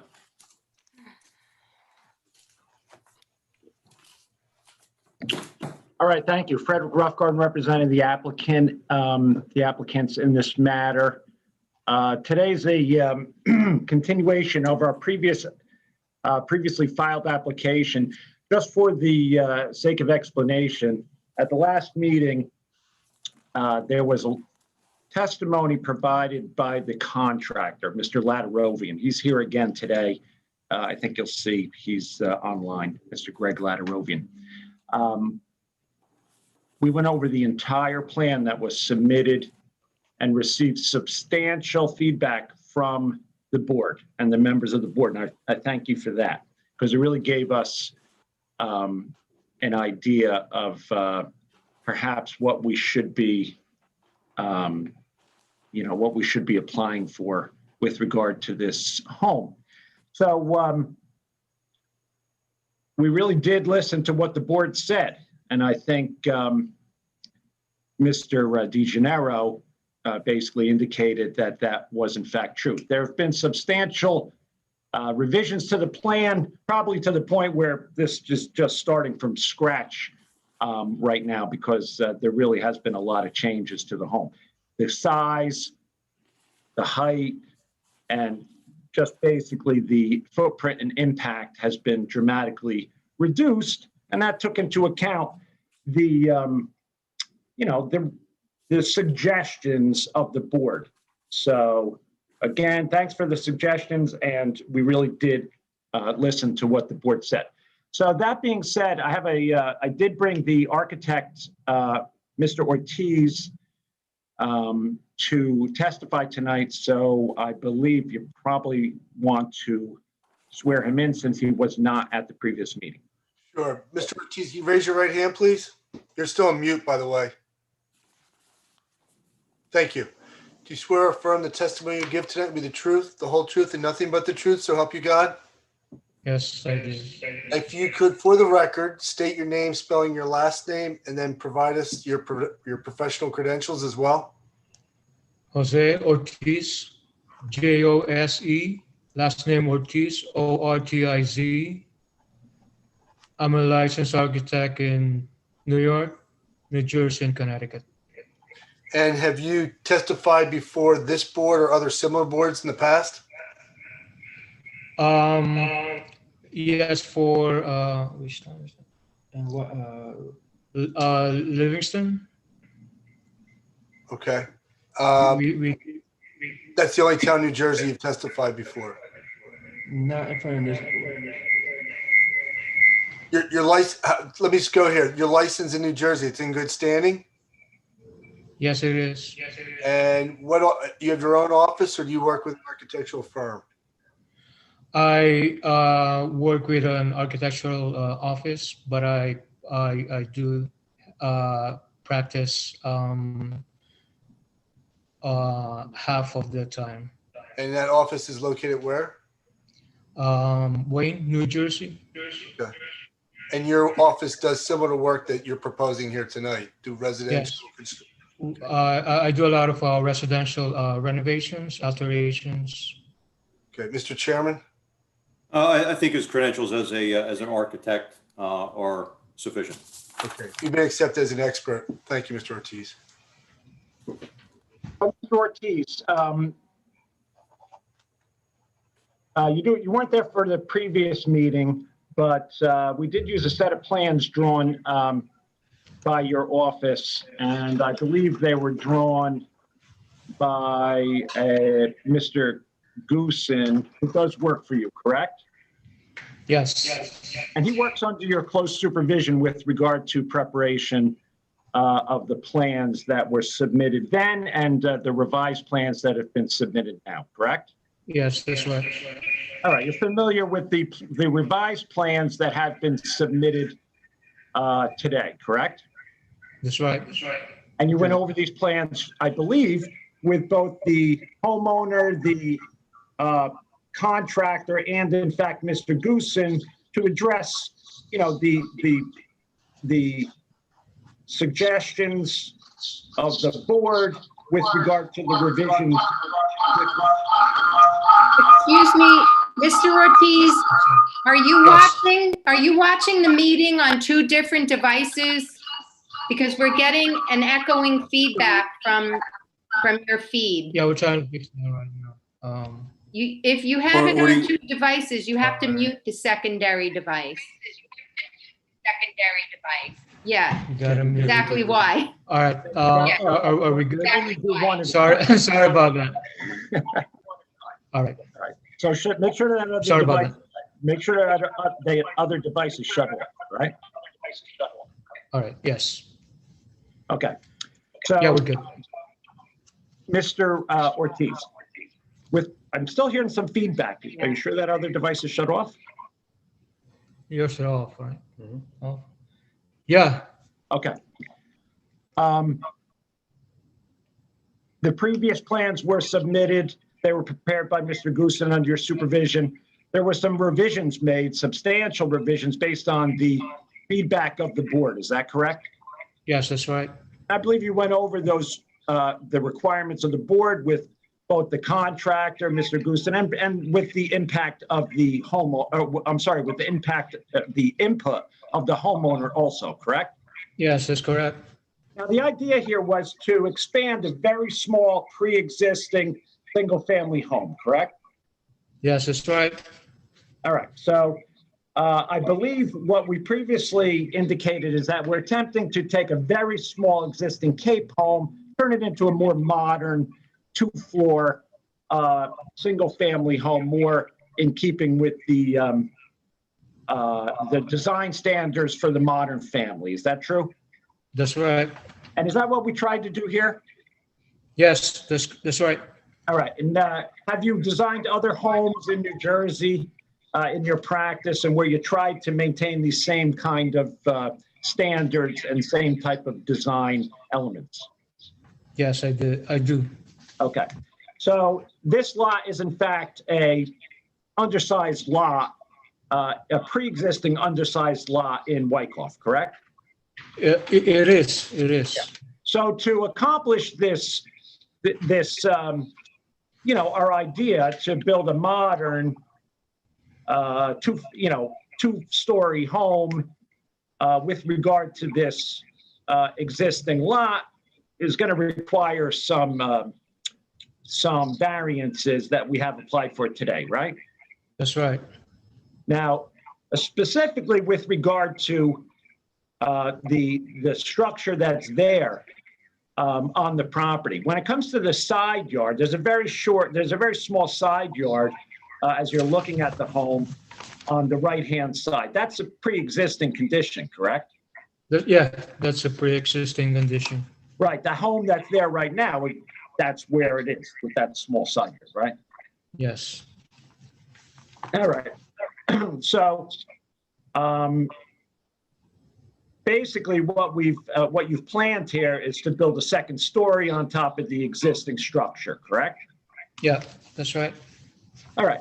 So based on the input of the board, we reduced our previous plans from a gross building area that was substantially over 3,000 square feet and reduced it down to under 2,700 square feet. I'm sorry. I said that based on our, yes, We lost it. I'm still here. Everybody hear me? Yeah, we can hear you. Okay. Fred, Is that good? sorry, I Jose? missed you, man. Okay, that's okay. You got me Can you now? repeat? Yeah, Yeah, yes. you got me now. Okay. So I'm talking about gross building area. All There's right. some concern about the original plan. Gross building area was substantially over 3,000 square feet. Based on the recommendations of the board, perhaps some guidance, and the fact that we really tried to address the nature of what the board likes to the nature of what the board likes to see with regard to these type of renovations, we reduced the gross building area down below 2,700 square feet, correct? Yes, we are below 2,700 square. All right, so the gross building area is 26.98 square feet, correct? Yes, that's right. And that was done, and that revision was done from the previous plan to address perhaps the size concerns of the projected project for the board, right? That's right. Okay. Also, in regard to the revisions made, we also reduced some of the impact of the variances, correct? Yes. We reduced the front yard variance. We also reduced the side yard variance. And also addressed some concerns about variances for maximum building coverage, correct? No, that's not. And also the lot. Each of those variances, we reduced what we had previously requested in an attempt to address the impact of the project, right? We're losing. Fred? Fred? I'm still here. You hear me? Does that have to do with the Sorry, I keep losing you, man. Does that have to do with the Wi-Fi connection, maybe? Can you hear me now? I can hear you fine. Yeah. Okay. Can you hear me now? We're good. I think perhaps you have a Wi-Fi. Fred? So, Mr. Roughgarden, maybe I'm going to try to streamline the process a little bit. Okay. We might have some connection, some issues, so. but I think maybe we can kind of summarize. I hear where you're going with this, and I'll just make a couple of comments. Yes. So before, you were well beyond the gross building area of 2,700. So you trigger the enhanced side yard setback, which put the board in a very difficult position. The change that I did acknowledge in the work session is you are now slightly below that, which certainly helps the side yard setback component to it. And I do appreciate you did reduce some of the footprint. You took down the left-hand side, you reduced. So I think everything that the board had suggested, or for the most part, you certainly made some changes too. I think at this point, we're down to just a couple of things, since you're really not doing anything with that right-hand side. And for me, I'll just stick with my sticking points from before, and then I'll open it up to the board as well. We see what you did with an architect from the architectural standpoint. My concern is, and then in getting more into the details, you have a considerable overhang on that right-hand side. And the more I looked at the right-hand side, the more I started to get concerned that we're 4.7 feet off. And then you have an overhang, which is another 18 inches. So you're roughly 2'10" off that property line. So if you're looking on the right-hand side and you look up, the roof is almost right to the property line. So where I was going with that was, and I think it would improve this, and it's one of the final remaining things, in my opinion at least, and I'll open up to the board, is the second floor. Typically what we'll do is we'll have you step in the second floor, because to build right over, go right up, it doesn't give you a reason necessarily to build right above it and say, yeah, well, it's there, so we're going to build above it. Well, wait a minute. That isn't necessarily the case. We have to have some discussion about it, because the impact that you're creating is far different from what it was before when it's 16 feet as opposed to 29 feet. So my comment would be the roof itself. I think you should have on the second floor, bring that roof line down. And I say a hip roof, I'll leave it to the architect to figure out a plan, because I don't think you have the room necessarily to step the second floor in. And at that point, even if you're stepping it in a foot, but you still go up the 30 feet, I don't know if the impact, I think it's going to have the same impact as if you leave it where it is. But if you do a hip roof, it changes that whole dynamic, the whole look from that side. It doesn't seem like my neighbor's house is right on top of me. And that's what I'm afraid of that we're going to get. And it's very common in that area. And I think a hip on that side will eliminate that. And I'll leave it up to you as to how to balance that out so that you can make it symmetrical and appealing from an architectural standpoint. That's just one opinion. That's my opinion. And I can't recall, I tried going back to my notes, which were voluminous on this application. I don't see any notes specific to having a second floor stepped in, but it's almost something we discuss every single time. So I don't know how we would have missed it. I'll leave it to the board if they had any other notes that maybe I had missed. So that's my one big concern. The left-hand side, I think I'm okay with. You remove the front porch across the front. Now what you're going with is much more in line with the neighborhood. Me personally, I can live with that as well. You're still well into the front yard setback, but you're certainly not where you were before. So I think I'm okay with that. My only other comment, and I mentioned it in the work session, this has a lot going on. You have a lot of boxes checked. A lot of them are pre-existing nonconformities, which you're not doing anything else. You can't do anything about that. You can't do anything about the size of the lot. However, accessory structure is one where you could shave 3 feet off, get that accessory structure to 10 feet. It's one less box. And what it does is in an application like this, where you're trying to get a lot of house on a smaller lot, every little bit helps. So I think the board would be favorable if you could maybe have that discussion with unless you did already, with the applicant to see if they could reduce that even further. It's one more box that gets unchecked off this application. And it's really not that much. I think that it would be something simple for the applicant to accept. So those are my two, and then we'll get into the landscape plan in a little bit. But again, I hear where you're going with Mr. Ortiz. I can appreciate that, but I think I want to just kind of fast forward and get to the meat and potatoes of what this application is. Those are my 2 cents. I would like to open it up to the other board members to see what other comments they have, and let's just throw them on the table, and then we'll move forward. Well, if I could, I'll open it up if anyone has any comments. If I could respond. Fred. Wait, Mr. Ortiz, hold on a minute, please. Yeah. I actually had this discussion in the meantime, because I did actually listen to the work session. Okay. I think this is a question I could have Mr. Latarovian address, since he's really involved in the design of the process, because it was done as a group effort here. So perhaps I can because I spoke to Mr. Latarovian about this and he spoke to Mr. Ortiz. So perhaps I could have him discuss addressing your concerns, because we heard it from the work session and I think we want to address it. Sure. Okay.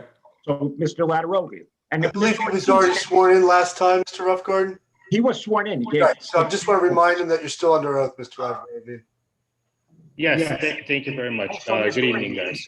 Hold on, Greg, hold on. on. First things first, Greg, thank you for having us again. Maureen, I would like to do a quick screen share, just so I have the ability to show the board what we want to try to do.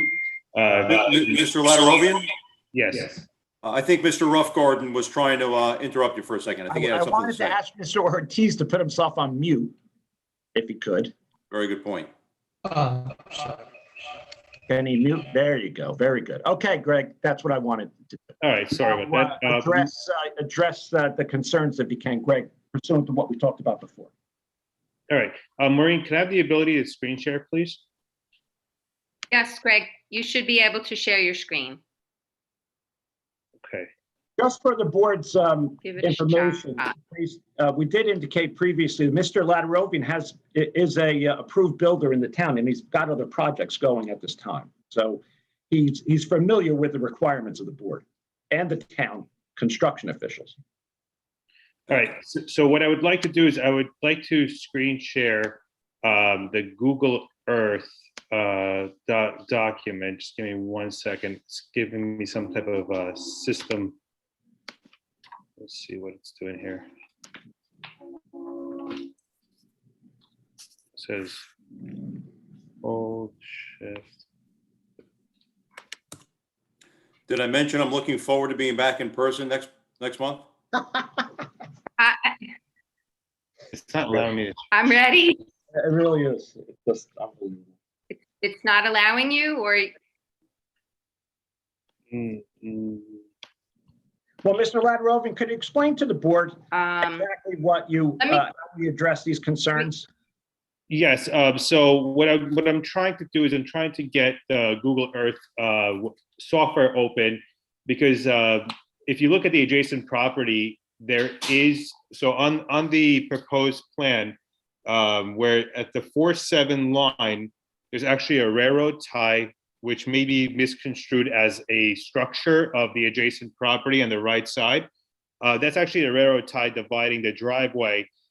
From there, there's obviously a non-conforming garage that's sitting like about 1 to 2 feet from that setback marker, and there's at least 14 to 16 feet from the driveway to the adjacent house structure itself. So by going upwards where we are on our 4-7, we would definitely propose on our elevation drawing, we have a 6-inch additional bump out on the gable that gives us that true craftsman look. By doing a hip roof, by re-roofing the entire house and redesigning the hip roof, it's really not gonna give us the essential character of a craftsman style house. But what we would like to propose is removing the 6 inches on that additional gable and reducing the size of the soffit, instead of putting a unattractive attic fan in the middle of a hip roof, because according to code, we need 3 methods of venting: soffit, gables, and roof ridge. So in substitute of that, we would have to put some type of an attic fan structure, which would be a bulky powered mushroom in the back of the house, which is aesthetically unpleasing to the neighbor behind us as well. By proposing a 6-inch reduction, we would be at 1 feet 6 inches, which would give us the proper venting of our 3 methods of venting on the roof line and the gable.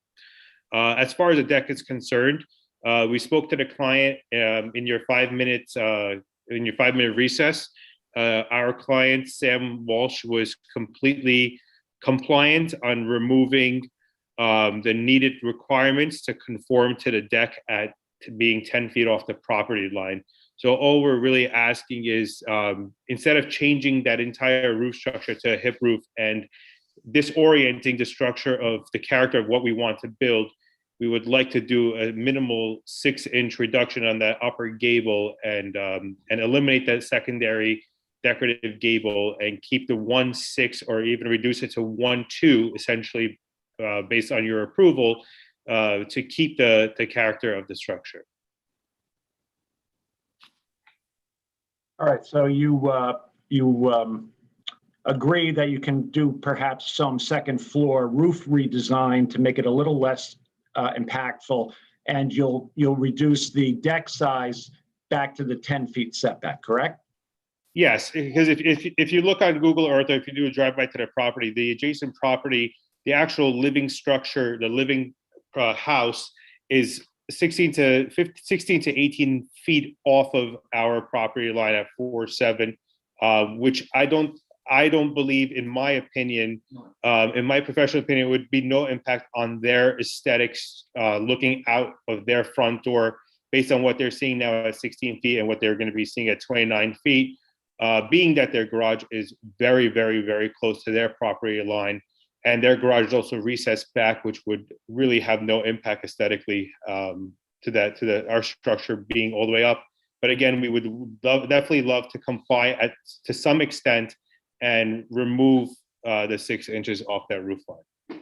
All right, so Mr. Lattimerlo, I mean, you gave a lot of testimony last meeting. You obviously heard what the board said because you did some substantial redesign here with the homeowner and the architect. You're familiar with other attic levels in the neighborhood. Do you think this structure kind of fits into the character of the neighborhood when it comes to people who have, done an attic level or perhaps some renovations to their homes? Yes, we're at our last phase of construction on 105 Sheldon, which is about 2 streets in from Kelowna. And we actually had a variance on this one that was approved. And ironically, the homeowner next door came out very upset, very angry that there was a third entry door opening facing her entrance. And we took it upon ourselves to get approval from the building department to not create any additional animosity against 2 homeowners. And we actually relocated the entrance of the door to the rear of the structure versus the side to accommodate our homeowners that were a little upset at the design, failing to be in the planning board to see what the actual design was. So we are very, very compliant to our neighbors around the surrounding area. Also, with regard to the application, we reduced the height of the structure also. Yes, so originally the height that we proposed was 34 feet 10 inches. Now we're at 29 feet 1 inches, which is a reduction of 5 feet 9 inches. We also changed the pitch of the roof, which I remember Mr. Fry had an issue with being so much roof being exposed. Our additional roof pitch was at 11 out of 12. Now we're actually at 8 out of 12. So it's a substantial change in the roof pitch as well. And we also reduced our floor heights in conjunction to reducing our major building heights. Our second floor height, when we first initially proposed, was 9 feet. Now we propose an 8 feet, which is a 1 foot reduction. And we kept the first floor height as 9 feet, which is the same as what we originally proposed. All right, thank you. You will.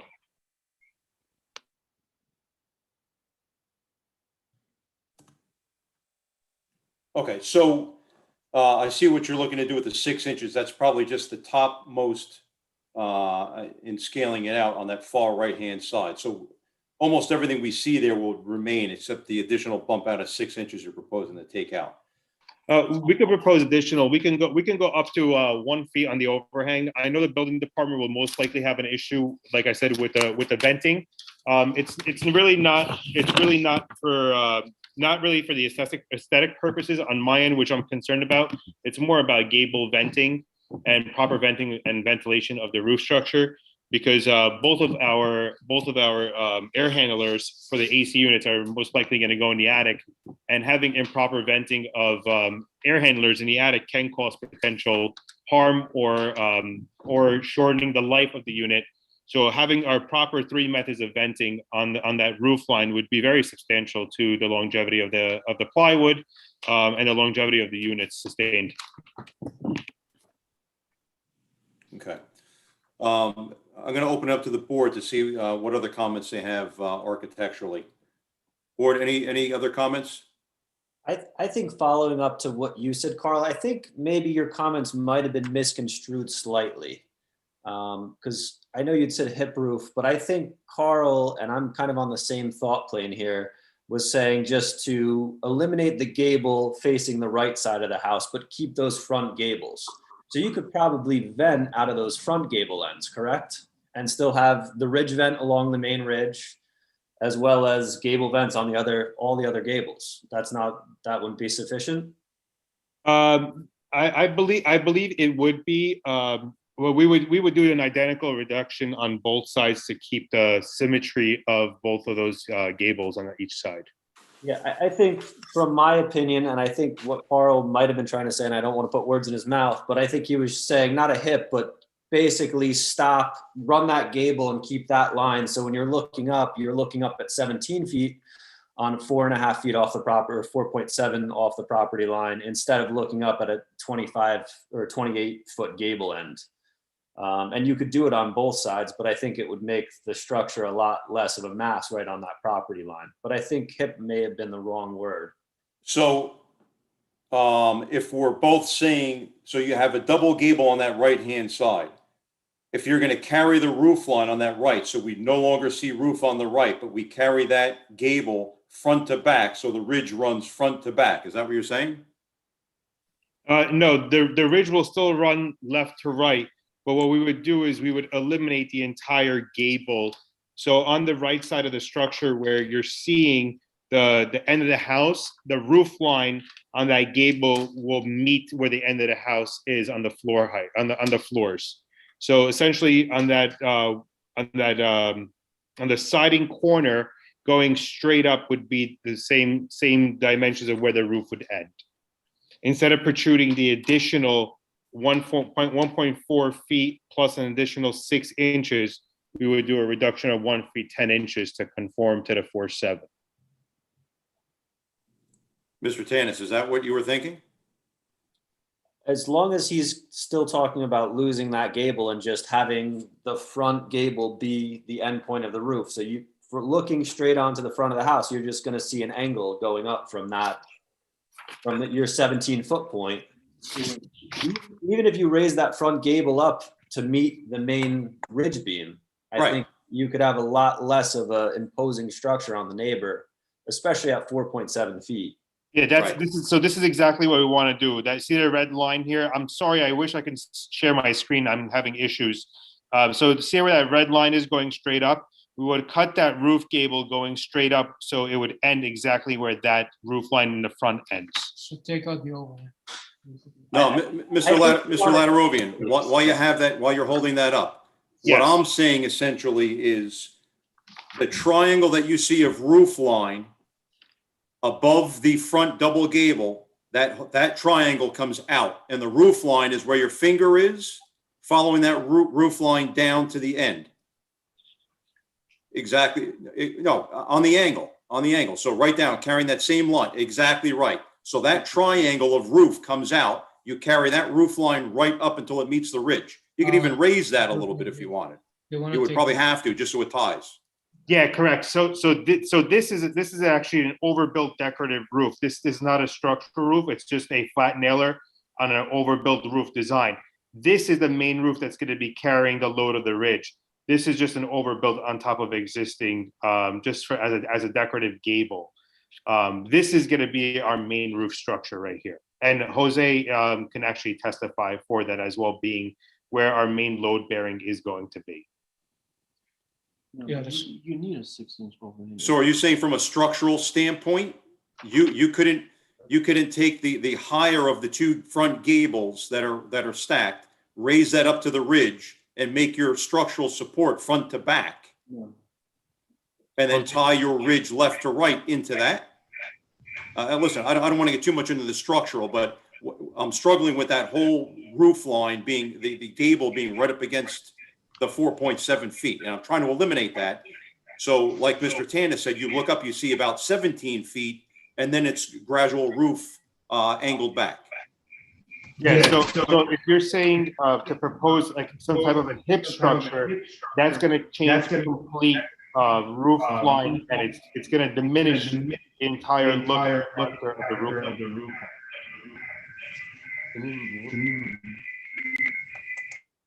Because right here, what we have here is that's our main support that's going to be bearing down on this roof line here, and intermediate bearing on from the gate from the main ridge down into the attic space that's going to be bearing all the way down. So these are complete little roofs that are just overbuilt roofs.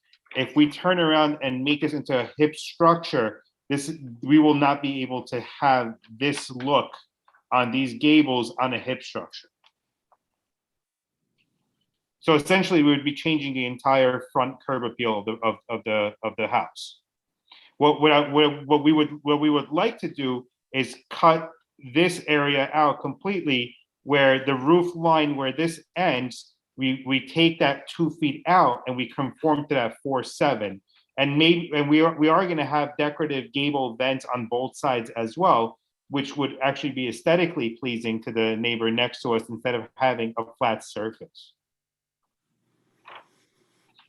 All right, let me hear from some other board members. I'm gonna pause my thoughts on it for right now. That's definitely not the direction I was looking to go in. Taking out 6 inches, even the 18 inches, so you're still at 4.7 feet, going up to now almost 30 feet, isn't 100% in my mind. But I do want to hear from the other board members just to see. Maybe they don't have the same concerns. Anyone else have any comments? I guess I'm just going to echo what yourself and Brian were speaking to. I mean, so really just to kind of look at this, really what's proposed right now with the end gable of the roof, we're basically going to be almost a little less than 2 feet off the property line with that. So I guess I'm just confused after hearing everything that we heard last time. Why in the world would you come back with something that was 2 feet off the property line? Like, I mean, you, as a builder and an architect, you heard us what we were speaking about. So I think for me, the non-starter is going up 30 feet, 28 feet, 4 feet off the property line. If you bring it back to 4.7, I still think it's too much. So somehow you have to figure out how you're going to push that back.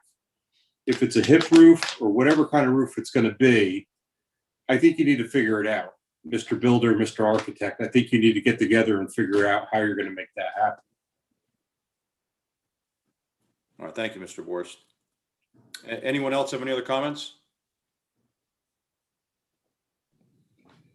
Just for the direction, I tend to agree too. That little triangular section of the roof you mentioned, Paul, and Brian alluded to, pulling that in a couple feet and leaving it that structure as is, it's just a little bit much. I feel better with this application. I think Brian hit the nail on the head where it's going to look a little bit softer with that section of the roof not there. Just to give the applicant some direction. Okay. Yeah, I think so. This is exactly. I'm sorry to cut you off. This is exactly what was proposed 2 streets down on 105 Sheldon, and this went in front of the board. I would say maybe about 8 months ago or so. Same roof line, same gable. Property line is about 4 feet, 4.5 feet. It was like 4 feet and 8 inches off that property line, if I'm not mistaken. It was very, very small. We could even fit a 3-foot platform. And this exact detail, which was what we came back on the second revision, and we kind of took ideas from that house because that was an already variance approved structure that came on this planning board. And we were under the impression that doing a structure that would be very similar to what was already approved would have some hindsight on an approval. This gable in the elevation does look like it's very extensive, but at the point that it would be built, it would not be as drastic as what it's being seen on an elevation as what you're seeing now, because a lot of that roof structure you're not going to be able to physically see just standing on the street from the curb. It would be something that you would see maybe on the other side of the street past that other house is where you would actually be able to see that roof structure in its entirety. Yeah, no, that's a valid point. And listen, you're familiar with some of the houses in the neighborhood. I'm not concerned about looking up and seeing that roof right there. I'm concerned about looking up and seeing a gable end right there. What you see from the street isn't necessarily, to me, I think the overall size dimension, I think the board is probably okay with. I think the issue is looking up, if you're in that driveway, you look up, you now have a wall 28, 29 feet tall to the peak of that gable end, right at 4 feet, and you were proposing to go 2.5 feet right off the property line. So if you're standing underneath it, you're looking right up. It's almost like the house is on top of you. And I can appreciate what you're saying. You're using a benchmark as another application. I can give you probably a handful more where this size construction, we had them tear everything down, saw cut the foundation out, and get further off the property line. That is an option. if you'd like to choose it, we'll have you, this is a complete tear down for the most part, for the better part. Saw cut that foundation, get to at least 10 feet off, which is going to be the minimum if you're going to do that, 10 feet off the property line, then maybe the board would reconsider. So, I mean, if we want to use some houses as precedent, I can certainly pull a couple out that we've had them do that. And they didn't love the idea. This is slab on grade, right? There's no basement? No, there's no basement. This is completely slab on grade. There's no basement. Right. So it wouldn't be the worst thing in the world if you had to do that. It's definitely an option. Overall, and listen, I think a lot of the improvements were excellent. I think you took a lot of the recommendations from the board and you applied it in. I think we're just hung up on these. And my other one was eliminating another checked box, which is the accessory structure. I think that's fantastic, and I appreciate that. I think we're down to this right side, and then maybe some discussion on the landscape plan. Mr. Ladarovian, I mean, are you saying that there's a structural issue here that can't be done, or are you saying that it's more of an aesthetic issue? Well, so I just want to show this. So this is the house that we just did on 105 Sheldon. There's that gable with the overhang that you guys are seeing right there. You know, this is the other side where we had a lot of setback. This is the side right here where it has almost no setback. Very similar to the structure that we designed here. We did that decorative overbuilt gable. So if you're looking at the house, this is looking at it almost from across street with a magnification. So you can, as you can see, that roof structure with the gable being at 29 feet here, that's really essentially what you would see. But in a hip structure, not only are we going to be changing the entire structure of the roof, but also all those three decorative gables that we have in the front elevation now, we would not be able to redesign it with those front gables, which would take away from that craftsman character of a house. So essentially we would be redesigning the entire house on the level of the roof line again. And Jose can actually give us some architectural feedback on that as well. Well, I think this is really more of a just, you know, I think it's really more of a design concern now. So, you know, it seems like the board has some type of, is asking for an alternative on that side. I mean, is there an alternative? Well, I just think right now, from what I'm hearing, it's going to be a challenge to get this approved as submitted. And I don't want to, you know, have anyone waste time or go through that process.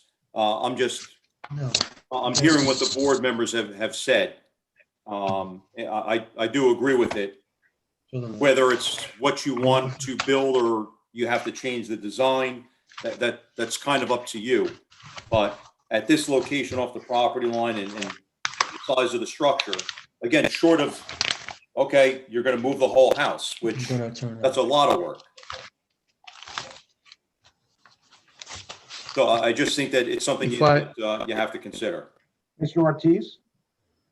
If I may, here's another option probably you guys may want to consider. Can we just do something like a dog ear? You know, we're still going to go straight in here and then bend 45 degree at a certain point on the uppermost part, and then just take out this part in here. So at least there's a return on the roof at that corner. Is that something you would consider? Does that address some of the height concerns on a straight run up the on that small setback? Okay. I believe that addresses the height concerns for the straight run 29 feet up, right? What's that again, Fred? I believe that you're trying to address the 29-foot straight shot up on that small setback there, right? Yes, that's right. That's right. You know what? That isn't a terrible idea, actually. Yeah, I see what he's trying to do, Mr. Fry. So, and I know what your concerns are. I get it. So I'm asking if there's alternatives here. So that's what I'm trying to shoot for. Can you identify what that height would be where you would start that 45 angle back? Probably halfway between the bottom of the roof to the ridge. We could start the 45-degree angle. What does that cut down on the height? What does that cut down on the height that's exposed a straight side before the cutback? About 4 or 5 feet. So you bring it down to 24? Yes. Approximately? Yeah. Okay. And that doesn't impact the structural element that Mr. Latarovian was discussing? No, it's not gonna affect the structural integrity of this, because the main load would still be carried by the exterior wall. Interesting. Board thoughts? I like that. I mean, that takes 5 feet off of the exposure, which seems to be what you're concerned with, right? Yeah. I personally think we need testimony from Mr. Ortiz saying he cannot run that gable roof line up. I don't know why, I feel like we've seen it before. I feel like you could easily make that an actual structural component and run a perpendicular ridge and support that load across the fronts. Even if you bring that dormer up to match the peak ridge height, it's a tougher house to build. And I don't think Mr. Latarovian likes the idea. But I don't know why we can't Mr. Ortiz, in your professional opinion, can you do that? What we were asking? It's gonna be more expensive than doing a gable. From a structural standpoint, though, can it be done? Listen, we know the answer. It's rhetorical. Anything can be done. We already know the answer.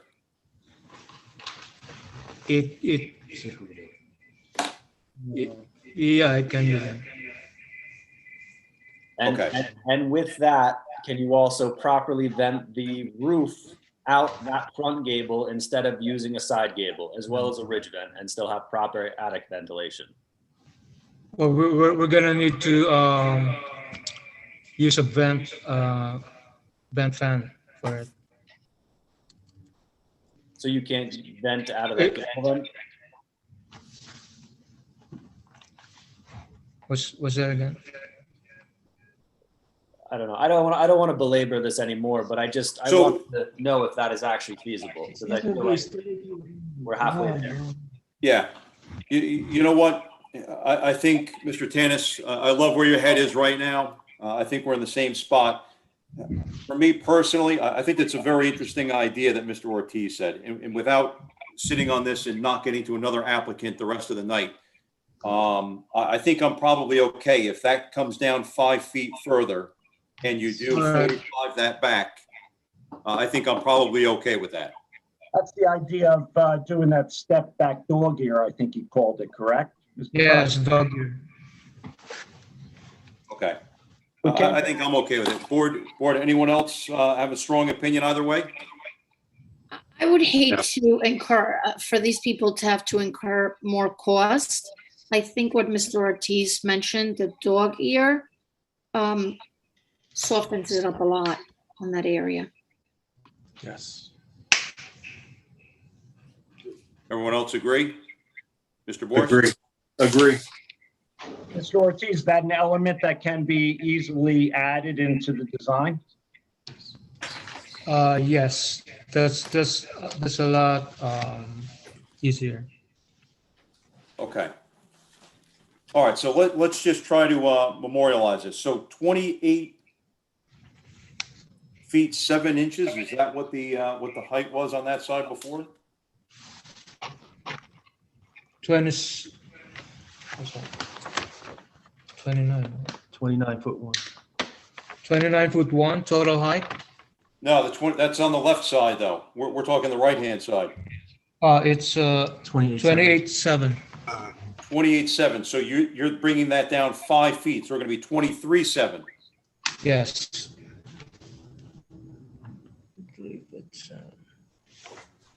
Okay. We're gonna even look. All right, let's lock that in. And we're gonna do that on both sides, right? Yes. Both sides.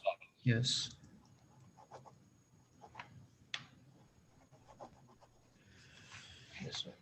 Yeah, but I think it's too big. That's fine. That's fine. Okay.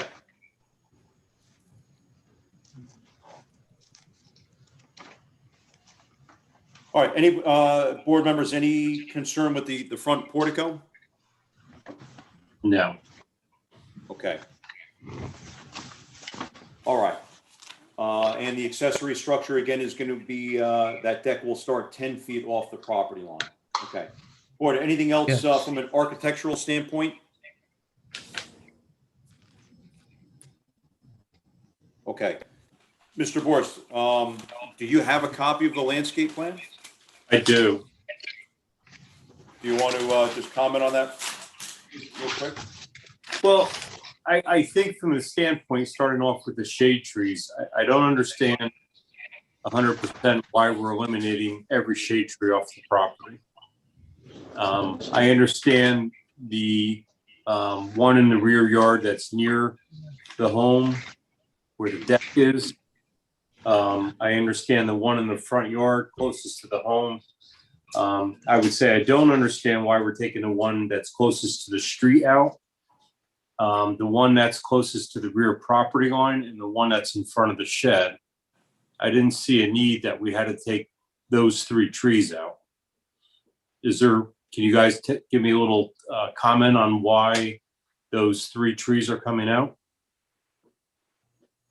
I would say, Mr. Latarovian, that's more of a construction issue, Yes. correct? So initially, I had spoken to the homeowner regarding removal of trees. And a couple of things she stated was due to the height of the trees being so large, that she actually shot me a text during our recess break saying the trees are very close to our foundation. Some of them are hollowed, and there's consistent branches that are breaking off and falling down on the property every time there's a wind or some type of a storm happening. In particular, here's our landscape plan, so I could just show you guys. If you look again, if you look on Google Maps, you'll see this one is very adjacent to the foundation. It's pretty much going to be in our way.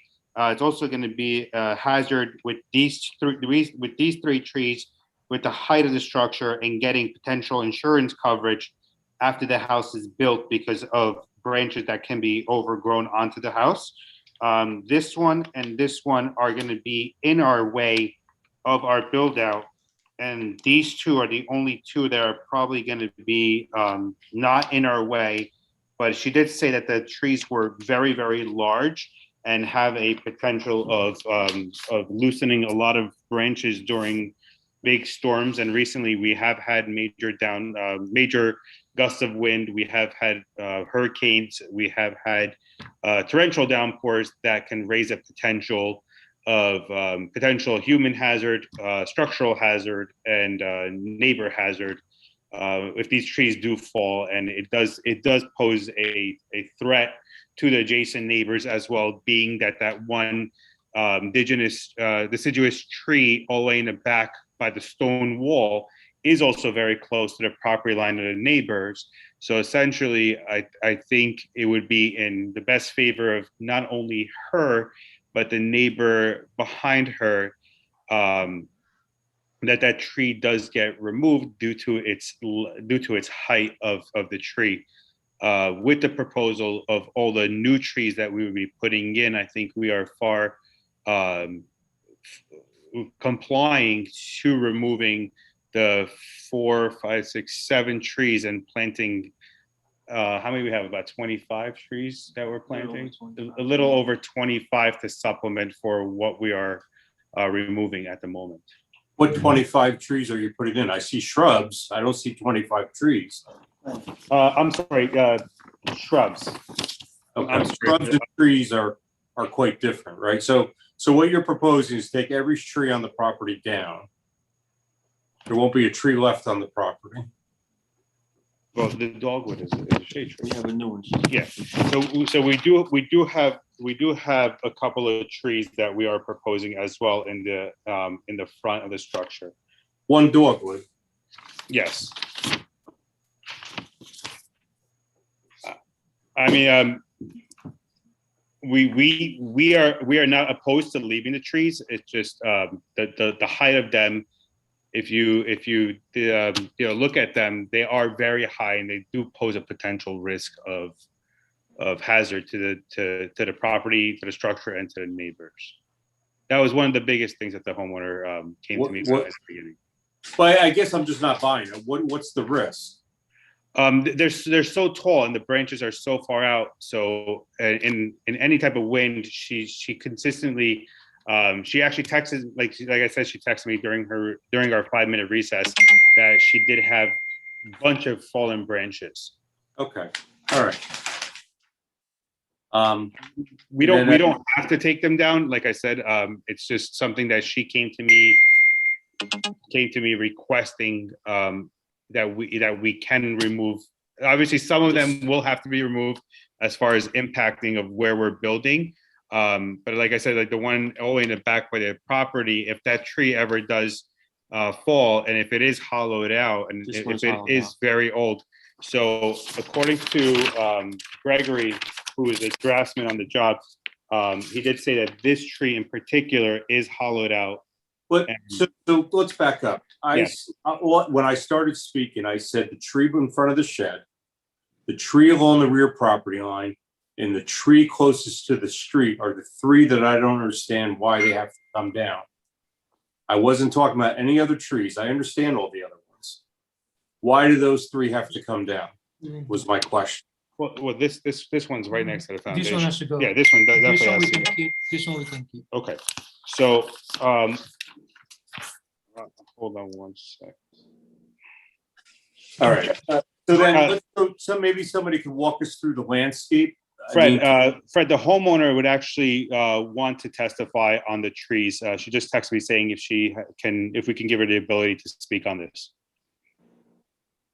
I'll leave that up to the Mr. Chairman on that. Yeah, that's fine. I guess we'll just have to get her sworn in. Yeah, that's fine with me. Where is she?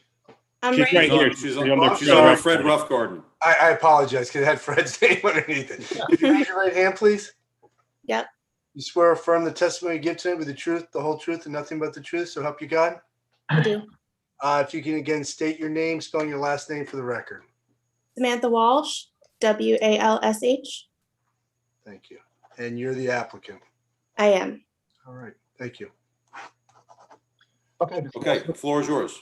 So as far Hold on a minute. Let me kind of direct you here. You live in the property, correct? yes, How long have you lived there? almost 4 years. Okay. And you're there with, you married? I am. Okay. So you live there with your husband, right? I do.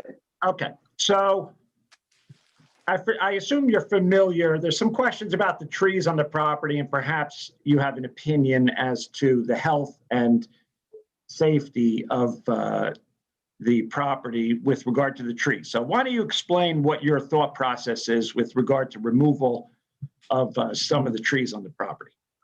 Sure. So the one closest to the shed is concerning to me because we had a very large branch come down when we thankfully weren't there, I think a year or two ago. And it struck our shed structure that's there right now, and you can see where it broke off. And there have been subsequent branches that have fallen after that. So that tree is a little bit concerning to me. That in the Also, rear of the property? That's in the rear? that's the one closest to the shed. Okay. That's the shed that's being removed, right? It is being removed. That was going to be my next question, possibly to Greg, if that would have any impact on us removing the shed. Probably not, but that tree does concern me. The tree closest to our fence line, nearest to our back neighbor, that tree also, I'm not sure if Steve Rivera is on the call tonight. He was last month, but I believe he'll testify to the fact that he's told me multiple times that he would like for that tree to be removed because it's very close to his property and is leaning towards his property. I do remember you had the rear neighbor testify last meeting. Yes. And he made some comments. Yes, he did. And I know that that tree is concerning to him as well. The second one in the front yard, I don't have an opinion on. I think that is okay to leave as far as I'm concerned. But if you're looking at the house, that's not the one right up against the foundation. No. Right? That's got to go. You mean the one on the right-hand side looking at the home, right? Oh, that's correct. Right. Closest to our right side neighbor. Actually, I actually looked at that too. I'm like, why does that tree have to come out? I know they're making concern of a board member here. I get it. You might want to leave a mature tree. That I thought that might be your candidate to leave a tree if Agreed. was one. Agreed. Yeah. All right. So you'd be okay with leaving that tree. That's a mature tree in relatively good health, correct? Yeah. Yeah.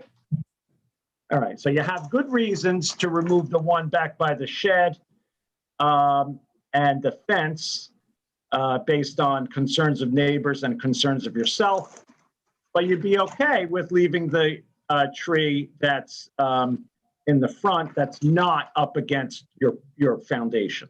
Right. Okay. Thank you. Does that address the board's concern? At least we're saving one mature tree on the property. I mean. So it's the one in the front on the right-hand side. Yes. Yeah, looking at it, I think you can see it in the picture. I'm looking at the photos and I can, it was apparent to me. I looked at it, it looked like a healthy tree and it looks like it's pretty far away from the existing structure. So I thought that looks like one that could stay. Okay. My only comment is I'm pretty familiar with that area. There are some very mature, tall trees back there. And we've had a bunch that have come down over the years. I know we've had calls with the fire department. So that is a risk. We'd hate to have you keep something that might be suspect and then have an issue down the road. Yes, we did. Oh, I'm sorry to interrupt you. We did have two. We did have one just come down a couple of days ago, 2 streets over. It was one of their front yard trees, and the fire department and police were called. And our neighbor across the street, their tree in the front also fell on a neighbor's roof. So I was just a little bit concerned. I'm okay to leave it, but I am just a little bit concerned because those 2 neighbor trees have fallen in the past couple of years. Okay. So in the backyard, it looks like there are 3 or 4 that would be coming down. You're planting a whole row of arborvitae across the entire back. Mm-hmm. That's what's being proposed, right? Yes.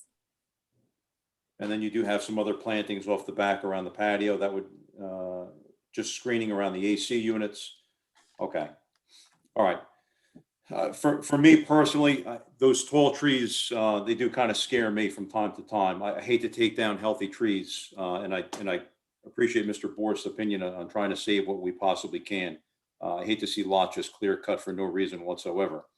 I think in this case, leaving a front mature tree is fine. You're proposing another dogwood, and I guess just my personal opinion, I think I'm okay with the ones in the back coming down, and then you're going to do your planting that you're proposing on the drawing. Mr. Boris, I don't know how you feel about that. I'll go with what the Mr. Chair has to say. Okay. All right. All right. I want to move this thing forward so we can hopefully get some traction on another application too. All right. Mr. Boris, any other comments on the rest of the landscape plan? No. Okay. Okay, good. All right. Board, any other comments for the builder, the homeowner, the architect? Okay. Question to the builder, Mr. Chairman. Sure. Very quick. It looks like siding wise, you got shakes in the peak, and then just so we can get something on record, are you going with vinyl? Are you going with hardy? What do you? We're gonna go with vinyl. Okay. We're gonna do vinyl cedar impressions on the where the shakes are, and then we're most likely gonna go with a 4.5 Dutch lap or a straight lap to give it a craftsman character. Probably we will most likely keep it that way, or possibly on those gables we may convert the second floor into a board and batten to give it some more of a craftsman look. Give it some more elegance as well, and give it some more simplicity. Thank you. You're welcome. Okay. Any other comments? All right. I don't believe we had anyone else from the public, but I'll open it up to the public just in case, if anyone would care to speak on behalf of the Walsh application, 101 Kelowna Street. Ms. Mitchell, you can confirm we don't have anyone? No, Mr. Chairman, except for the gentleman that's waiting for 540 Helena. Yep, patiently. Okay. All right, then we'll close public comments. Okay.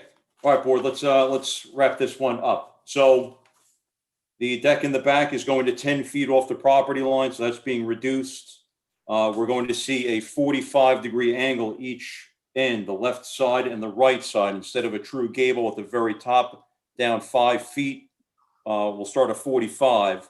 So we'll see approximately 23 feet, 7 inches on that right-hand side. And it might be a hair more on the left-hand side because that's a little bit taller from grade. But I think that's a decent compromise, so we don't see as much of that gable end on either end. One tree in the front, the main tree on the front right is to remain. We'll be able to live with the other ones that are proposed to be removed, and the rest of the landscape plan seems okay. Vinyl siding. And then it sounded like in those gables, you're looking to potentially do either the cedar impressions or possibly board and batten. The service is proposed to be underground. That is correct. Greg, why did we do the service underground? There was a stipulation, right, for that to be underground? I believe there was some type of a stipulation to do underground service. So yes, we chose to do an underground service. There is a utility pole that is that's actually right to the left of the driveway. So we have the pole to run the service on top of. Okay. So we had made that assessment prior to giving the proposal of doing an underground service. Okay, great. Okay. Am I missing anything? All right. That being said, board, unless you have any other final comments, I'll open up to a motion so we can move along. Anyone care to make a motion on the application for 101 Kelowna Street?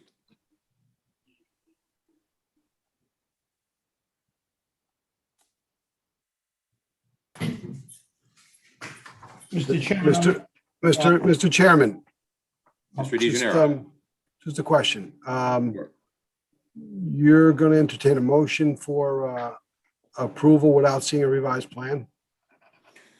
So I think the stipulation will be the revised plans have to be submitted. They'll be in for final review. I think I'm okay because we have the height that we're looking for and the dimension on that side. We know what they're looking to do. Other than that, the accessory structure, I think, is rather simple for them to identify on the site plan. And I think I'm okay, unless you see that there's something glaringly obvious that would prevent us. No, I'm just pointing it out that we try to avoid those situations, but. Yeah, I think I'm okay. Okay. All right, thank you. unless no one cares to make a motion, then we have a completely different conversation.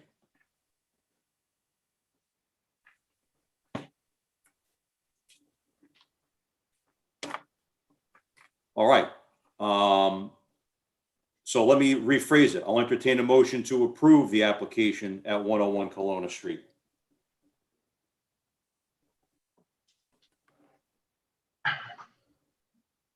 I'll make the motion, Mr. Chairman, to approve the Walsh application 101 Kelowna, block 268, lot 11, with the stipulations of the lower roof line on each of the sides of the house, the shrunk down covered deck area, and I think that was it. And then the amended landscape plan. And the amended landscape plan. Do I have a second? I'll second, Mr. Chairman. Second, Mr. Kalpagian. Okay. Ms. Mitchell? Ms. Bonnie, Yes. Mr. Christ, Yes. Mr. Tanis, Yes. Mr. Kalpagian, Yes. Ms. Riato, Yes. Mr. Borst, Yes. Chairman Fry. Yes. Okay. Mr. Ortiz, I think you might have saved the application and gotten it through a little bit quicker. So that was a good suggestion. Thank you. All right, good luck Thank with you. construction. I'd like to move on. I appreciate everyone's Thank you. time. Thanks a lot. Thank you, board. Thank you to the board Thank for your you. Night. suggestions. All right, thank you. Maureen, Yes, can we make sure the applicant's aware that they got to submit revised plans? I am going- Whatever yes. revised J. Yeah. And ample time, please, yes, I will reach out to and all legibly, concerned. What was that, Mark? and legibly. Thank you. You're welcome. I'll take care of that. Okay, thank you. They're aware. That's fine. Thank you. Okay. Mr. Chairman, can I just Please. mention before we get started on the next application? We spent over an hour and 10 minutes on this particular one, and we still have 4 more to go that we're obviously not going to be able to get through tonight, considering it's 10:40. Maybe we can set a time limit for this next application to end by 11 o'clock, which is a reasonable time for the board. Yeah, so it's 10:38 right now. I agree. I think we'll call it a hard stop at 11 o'clock. So we'll see how far we get. Thank you. Okay. With that being said, Mr. Chairman, are you indicating that you're not going to get to, because maybe some of these other people shouldn't necessarily stay on if we know we're not going to get to them? So I would like to get through the next one. I don't think there's a lot. Maybe we can have some quick dialogue on that. That one was one that was carried. And then we'll move right on to Charnwood. So I would say we should be able to get into Charnwood, no problem. With any luck, we even get through that. I think it's safe to say at this point, though, the Francis application and the Helena, we're probably not going to get to tonight. The applicant or their attorneys on, because maybe if they don't want to stay on, we can announce that they're going to be adjourned instead of them waiting here a while. So I guess I'm looking at the Jones application and the A&J acquisitions. Mr. Becker, Harold Cook, can you hear me? I can, Mr. Cook. Yes. On the A&J application, I think we're last. So with that being said, I'll just request that it be carried so we don't have to renotice. I'm getting an indication that the board will adjourn that, and you do not need to renotice that application. We're announcing to everybody tonight that that's going to be carried to the next meeting, which is July, correct me, July 15th. Okay. Thank you. Okay. And Thank you, also Mr. the Cook. Jones application, who's on that one? Roger Schlicht. You certainly can stay on, but if you decide you don't, it doesn't sound like we're going to get to it. I don't want to belabor that. I could announce that you're carrying if you're not going to want to stay on. That's your call. We're 2 more cases ahead. We have to do 2 to get to us.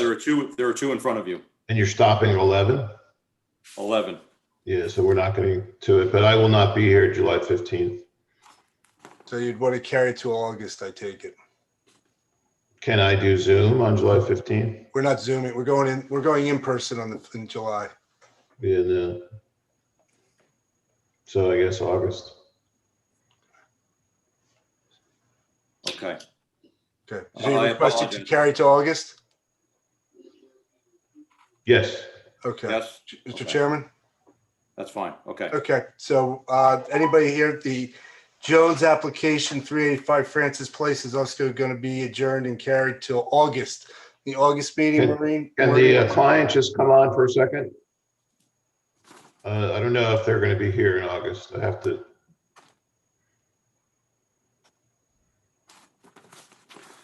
Well, you're not going to be in July anyway, right? So we could carry, and if you can't go August, then you're going to have to get a hold of the board. Well, she's on. She's down at the bottom. All she has to do is open up her.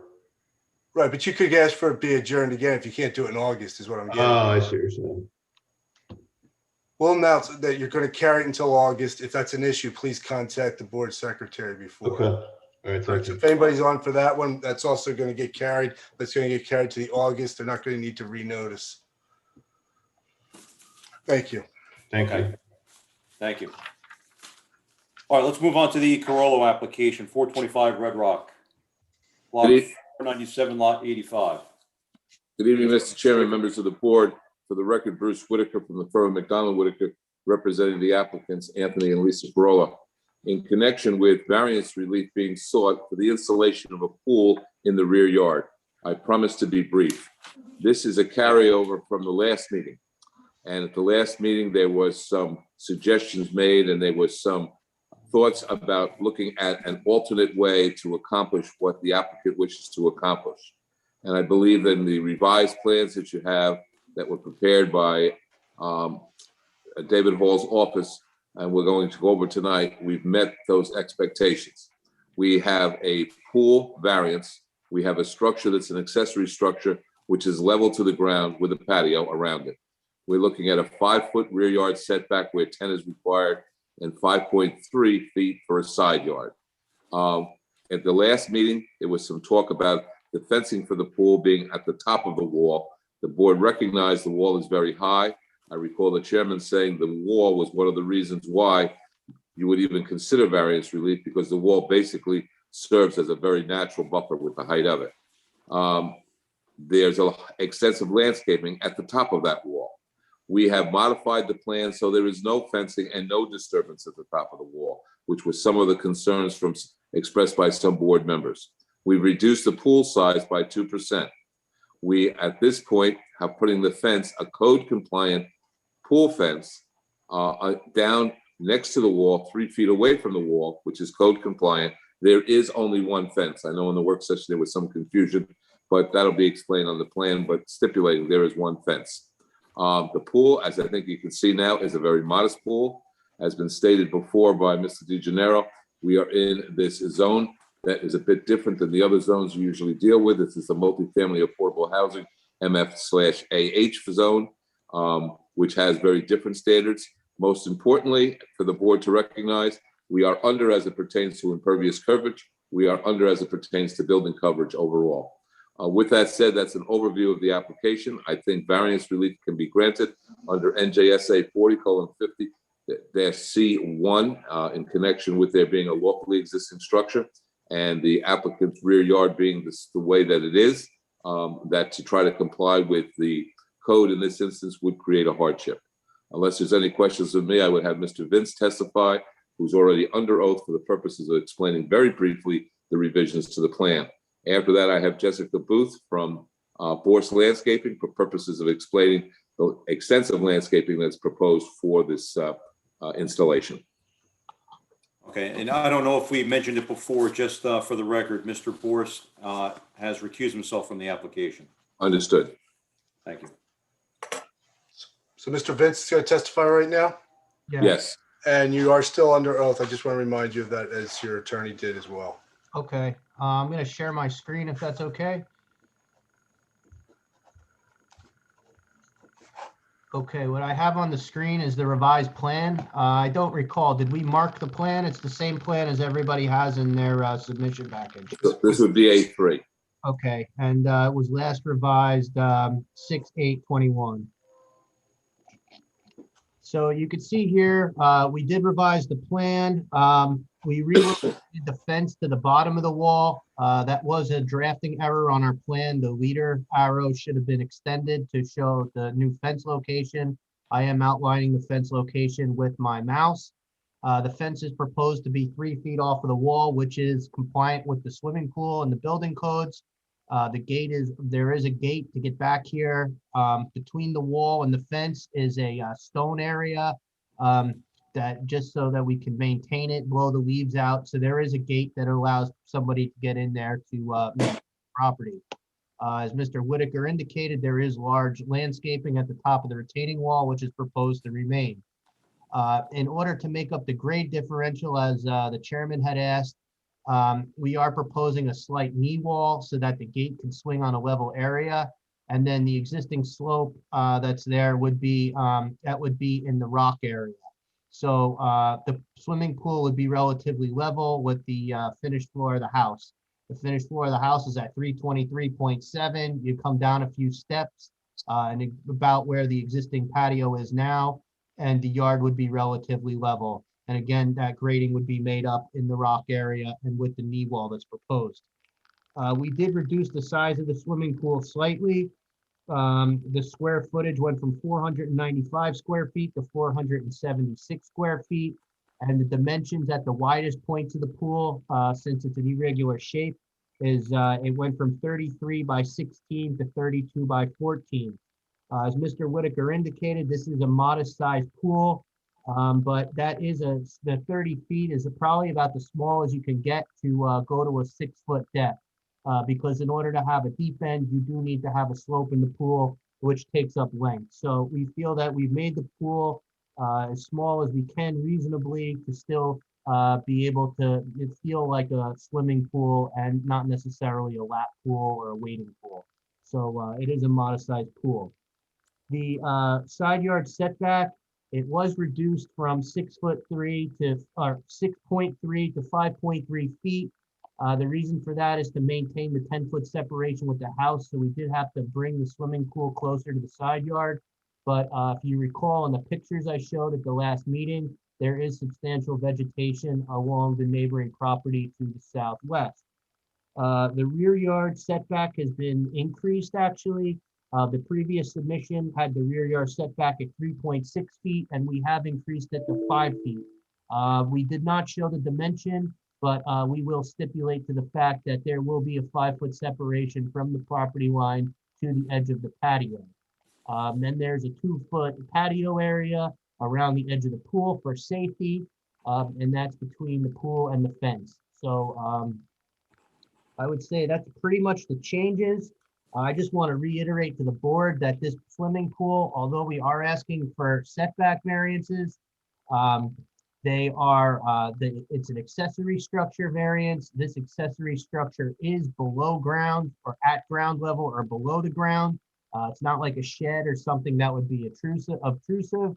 And also topographically, with the wall there, it will get blended into the existing topography and landscape. In addition, the proposed impervious surface is at 55.6%, where 60% is allowed. So we're substantially under the maximum allowed impervious coverage. And as far as the building coverage, we're proposing 31.9%, where 35% is allowed. So again, we're substantially below what's allowed in terms of building coverage. So this pool is not an overdevelopment of the site. It's simply, we need the setback variance from the C1 because of the existing configuration of the lot. It can be granted under the C1 hardship variance criteria because of the existing structures on the property that prohibits the available location for the swimming pool. And I think that pretty much covers everything. Thank you, Mr. Vince. That concludes our presentation of this witness. Okay, board, any questions for Mr. Vince? I think he answered some of the, almost all the bullet points I had. Okay, I tried. I mean, yeah, and I think the landscaping, you see the patio area is cross-hatched and the grass. I think the landscape architect will be better to explain what'll be mulch and what'll be lawn. But Yep. in terms of the hardscape, you can see the rocks and the patio. And Okay. I'm done. Okay, board, any questions for Mr. Vince? All right, let's have a quick conversation with the landscape professional. Our next witness is Jessica Booth, our landscape designer. I don't think you were sworn in last time, Ms. No, Booth. she didn't get reached. If you could raise your right hand, please. You swear or affirm the testimony you give tonight will be the truth, the whole truth, and nothing but the truth, so help you God? I do. If you could just state your name, spelling your last name for the record, and your place of business as well, your employer. My name is Jessica Booth, Booth, and I'm a landscape designer with Borst Landscape and Design. And as a landscape designer, Jessica Booth, what does that entail? Designing plant material, hardscape material on residential properties primarily. And you're familiar with this site? Yes, that's correct. How long have you been engaged in this field? I graduated in 2008 from Rutgers University with a degree in landscape architecture. And I've been working in the landscape field ever since then. I would ask that she be qualified as a landscape designer for purposes of rendering a professional opinion in the field. Mr. Chairman? Approved. She's been approved as an expert in that area, Mr. Whitaker. Thank you very much. Jessica, I'd like you to just take us through very briefly the landscape features that are proposed for this project.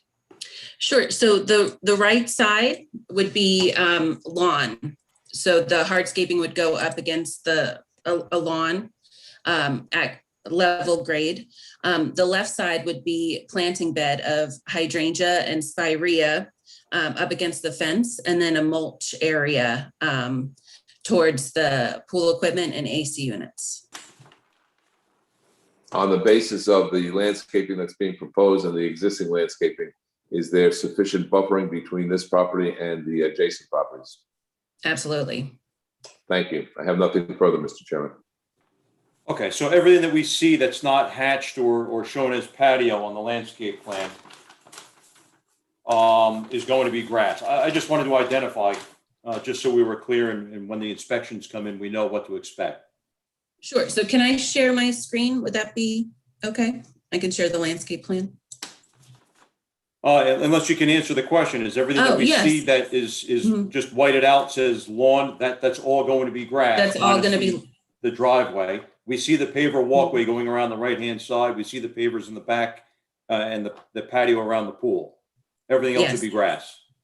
Grass or mulch. Grass or mulch, okay. All right, board, any questions for Ms. Booth? Okay. All right. Board, any questions or comments on the application? And again, just to go on record, we do not have anyone from the public that has called in to speak on behalf of the Carollo application. So we will open and close public comments. Okay. I don't think I have anything else. I think you addressed all the comments that I had before. So I think I'm pretty good. So final round, unless another board member has any other final comments. All right, that being said, I'll entertain a motion for the Carollo application 425 Red Rock Road based on the revised plans.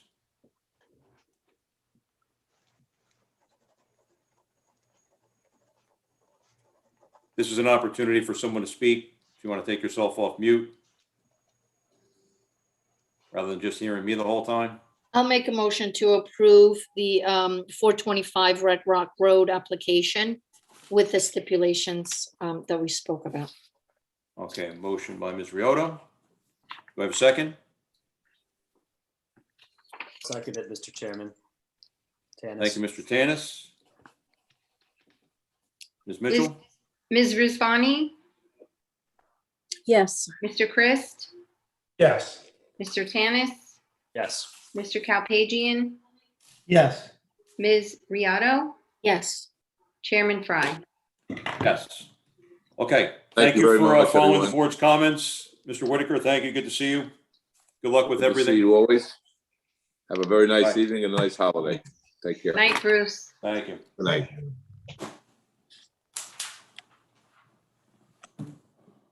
Okay.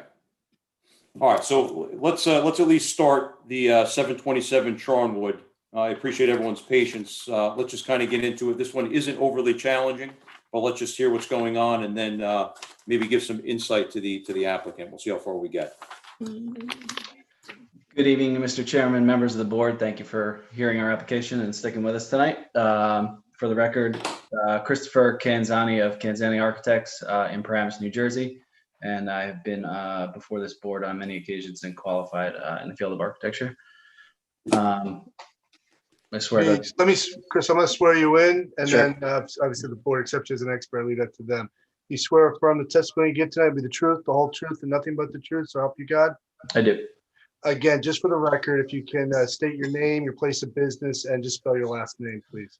Yeah, sure. Christopher Canzani, Canzani of Canzani Associates Architects, 80 East Ridgewood Ave, Paramus, New Jersey. Thank you.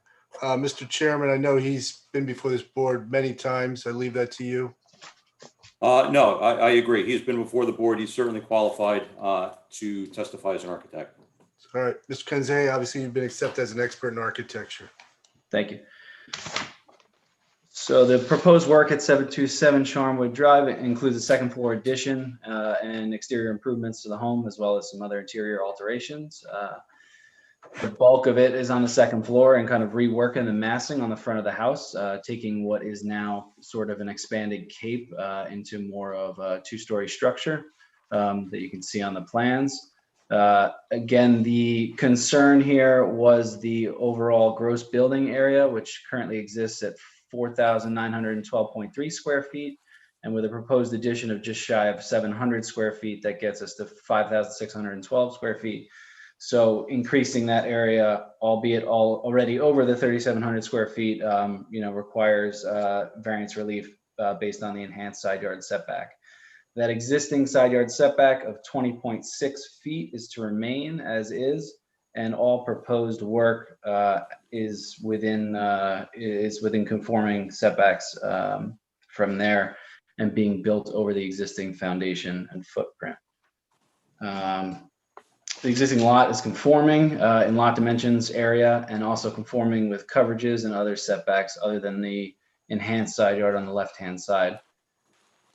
Addressing the concern that was brought up during the work session in regard to the landscape, I believe Mr. Borst touched on.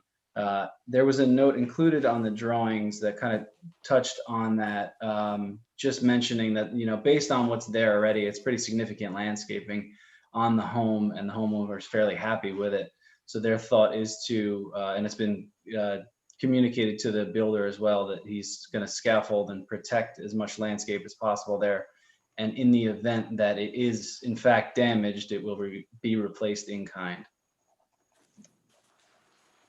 I believe that addresses kind of everything that was discussed in the work session. But yeah, we believe that, all improvements that are being proposed here are an improvement to the streetscape and the overall, bringing it in line with the overall neighborhood. Again, the existing landscape is fairly mature. The existing trees that are there on the property have been recently trimmed and are planned to remain on site. With no plans to remove those. And the property is currently serviced by a landscape company and is irrigated. Okay, so the short of it is you have one box checked. You're beyond the 3,700 square feet. You're at 20.6 each side, left and right. The construction is second floor, neither of which are further encroaching. And it looks like the left side is outside of the 25-foot setback. Correct. The right side as well? The right side, yeah, stacks over the garage below, which is at 29.1. So both, any new addition is outside beyond the, so 25 foot, yeah, the 25-foot setback. Correct. Right. Okay. And then you have a little bit of work on overhang in the front as well, but they're also out of the front yard setback. Yeah, it's an existing porch that's just basically getting, refinished and re-roofed, and the columns are getting replaced there, so there's no additional coverage included. Okay. Okay. Board, any questions for Mr. Kinzani? I personally don't have any issues with this application. Everything is outside the setback. And the fact that what's existing right now is 20.6, but that is not what's being touched at all. Even though as a stipulation, you have to go beyond the 25 feet for the enhanced side yard setback. What's being proposed is outside of that anyway. I personally don't see any issues with it. Any change in height? Slightly. The existing ridge on the house is to remain and then be built to. There's a gable that we had to poke above in the middle, just slightly above. It goes from a 29.56 ridge up to 30.6. So it's pretty minimal increase. Gotcha. Okay, so you're still below. You're raising about a foot. Yep. Okay. Board, any comments or questions for Mr. Kenzani? None. Okay. Mr. Kenzani, is there anyone else that you had that? No, I mean, the applicant, Robert Muldoon, is on in the event that there was any discussion or requirement for him to testify on anything specifically. Yeah, I don't think we'll need to do that. Yeah. Okay, again, just for the record, Ms. Mitchell, we have no one from the public that is called in for this application, so we'll open it to the public and then close it. Correct. Okay. All right, board, anything else? No. All right, Mr. Kenzani, we're getting used to seeing your face at these. This is certainly the quickest one we've gotten through. Oh, we're not through it yet. Slow down. Okay. All right. Yeah, I don't have anything else. This one's it's kind of refreshing to see modifications that really don't make it too challenging for the board. And unfortunately, it is what it is with this gross building area. We all understand it, but we're challenged with it. So sure, it is what it is. Okay. Board members, I'll open it up for a motion for the Muldoon application, 727 Charnwood. Mr. Chairman, I'll make a motion for the Muldoon application, block 421, lot 61, as presented. Thank you. And just one stipulation, and we did get testimony on it before, any damage to any landscaping will be replaced in kind. Do I have a second? I'll second the motion. Second, Mr. Borst? Rosa. Ms. Riota. Okay. Second, Ms. Riota. Okay. Ms. Visvani? Yes. Where am I? I'm on Muldoon. Mr. Christ? Yes. Mr. Tanis? Yes. Mr. Kalpagian? Yes. Ms. Riato? Yes. Mr. Borst? Yes. Chairman Fry? Yes. Okay. Thank you Congratulations. very much. Okay. Good luck with everything. Much appreciated, guys. Have a good night. Thank you. All right, you too. Okay. Board, any other matters to discuss before we make motion to close? I do apologize for having a technical glitch. I'll make sure that, well, actually, I'm not gonna have to worry about it for next meeting, which is fantastic. I do look forward to seeing everyone in person. It'll be nice. Thank you for your patience, and I appreciate sticking with us. It went a little bit long, but Ms. Mitchell, how are we looking for the July meeting? Well, now we will have, starting right off the bat, who are we carrying? Jones? Well, Jones is not going to be here till August. Okay, so AJ. A&G is coming in, and we're going to have 540 Sylvan Helena. Pisa. And then I have 3 or 4 that I'm just waiting for them to get their stuff together. So we'll see. So Oh, A&J, we'll have A&J, 431 Lafayette Avenue also. all right. Okay. So potentially 5. Yes. Okay. Board, anyone have a conflict with the July 15th meeting where you won't be able to make it? I don't think I'll be able to make it. No? I'm Okay, gonna be traveling at that point, so. okay. All right, so when Maureen sends out notification, just respond accordingly. So we can identify who's going to be here and who won't. Okay. All right, great. All right, anything else? Maureen, do you have enough copies of these plans? Do you need any dropped off? I do have enough. Thank you, Ed. You're welcome. Good question. Okay, great. All right, again, Dave, make sure you save up because first meeting in public with everyone, we're going out. All right. Glad to see everyone is doing well. More than happy to do so. What's that? More than happy to do so. Okay. All right. Hopefully everyone and their families is staying healthy and looks like things are improving. So it's great. So get out and enjoy it and beautiful weather. So we'll take it from there. All right, everyone. See you next month. Good night. Good night. Guys, good night.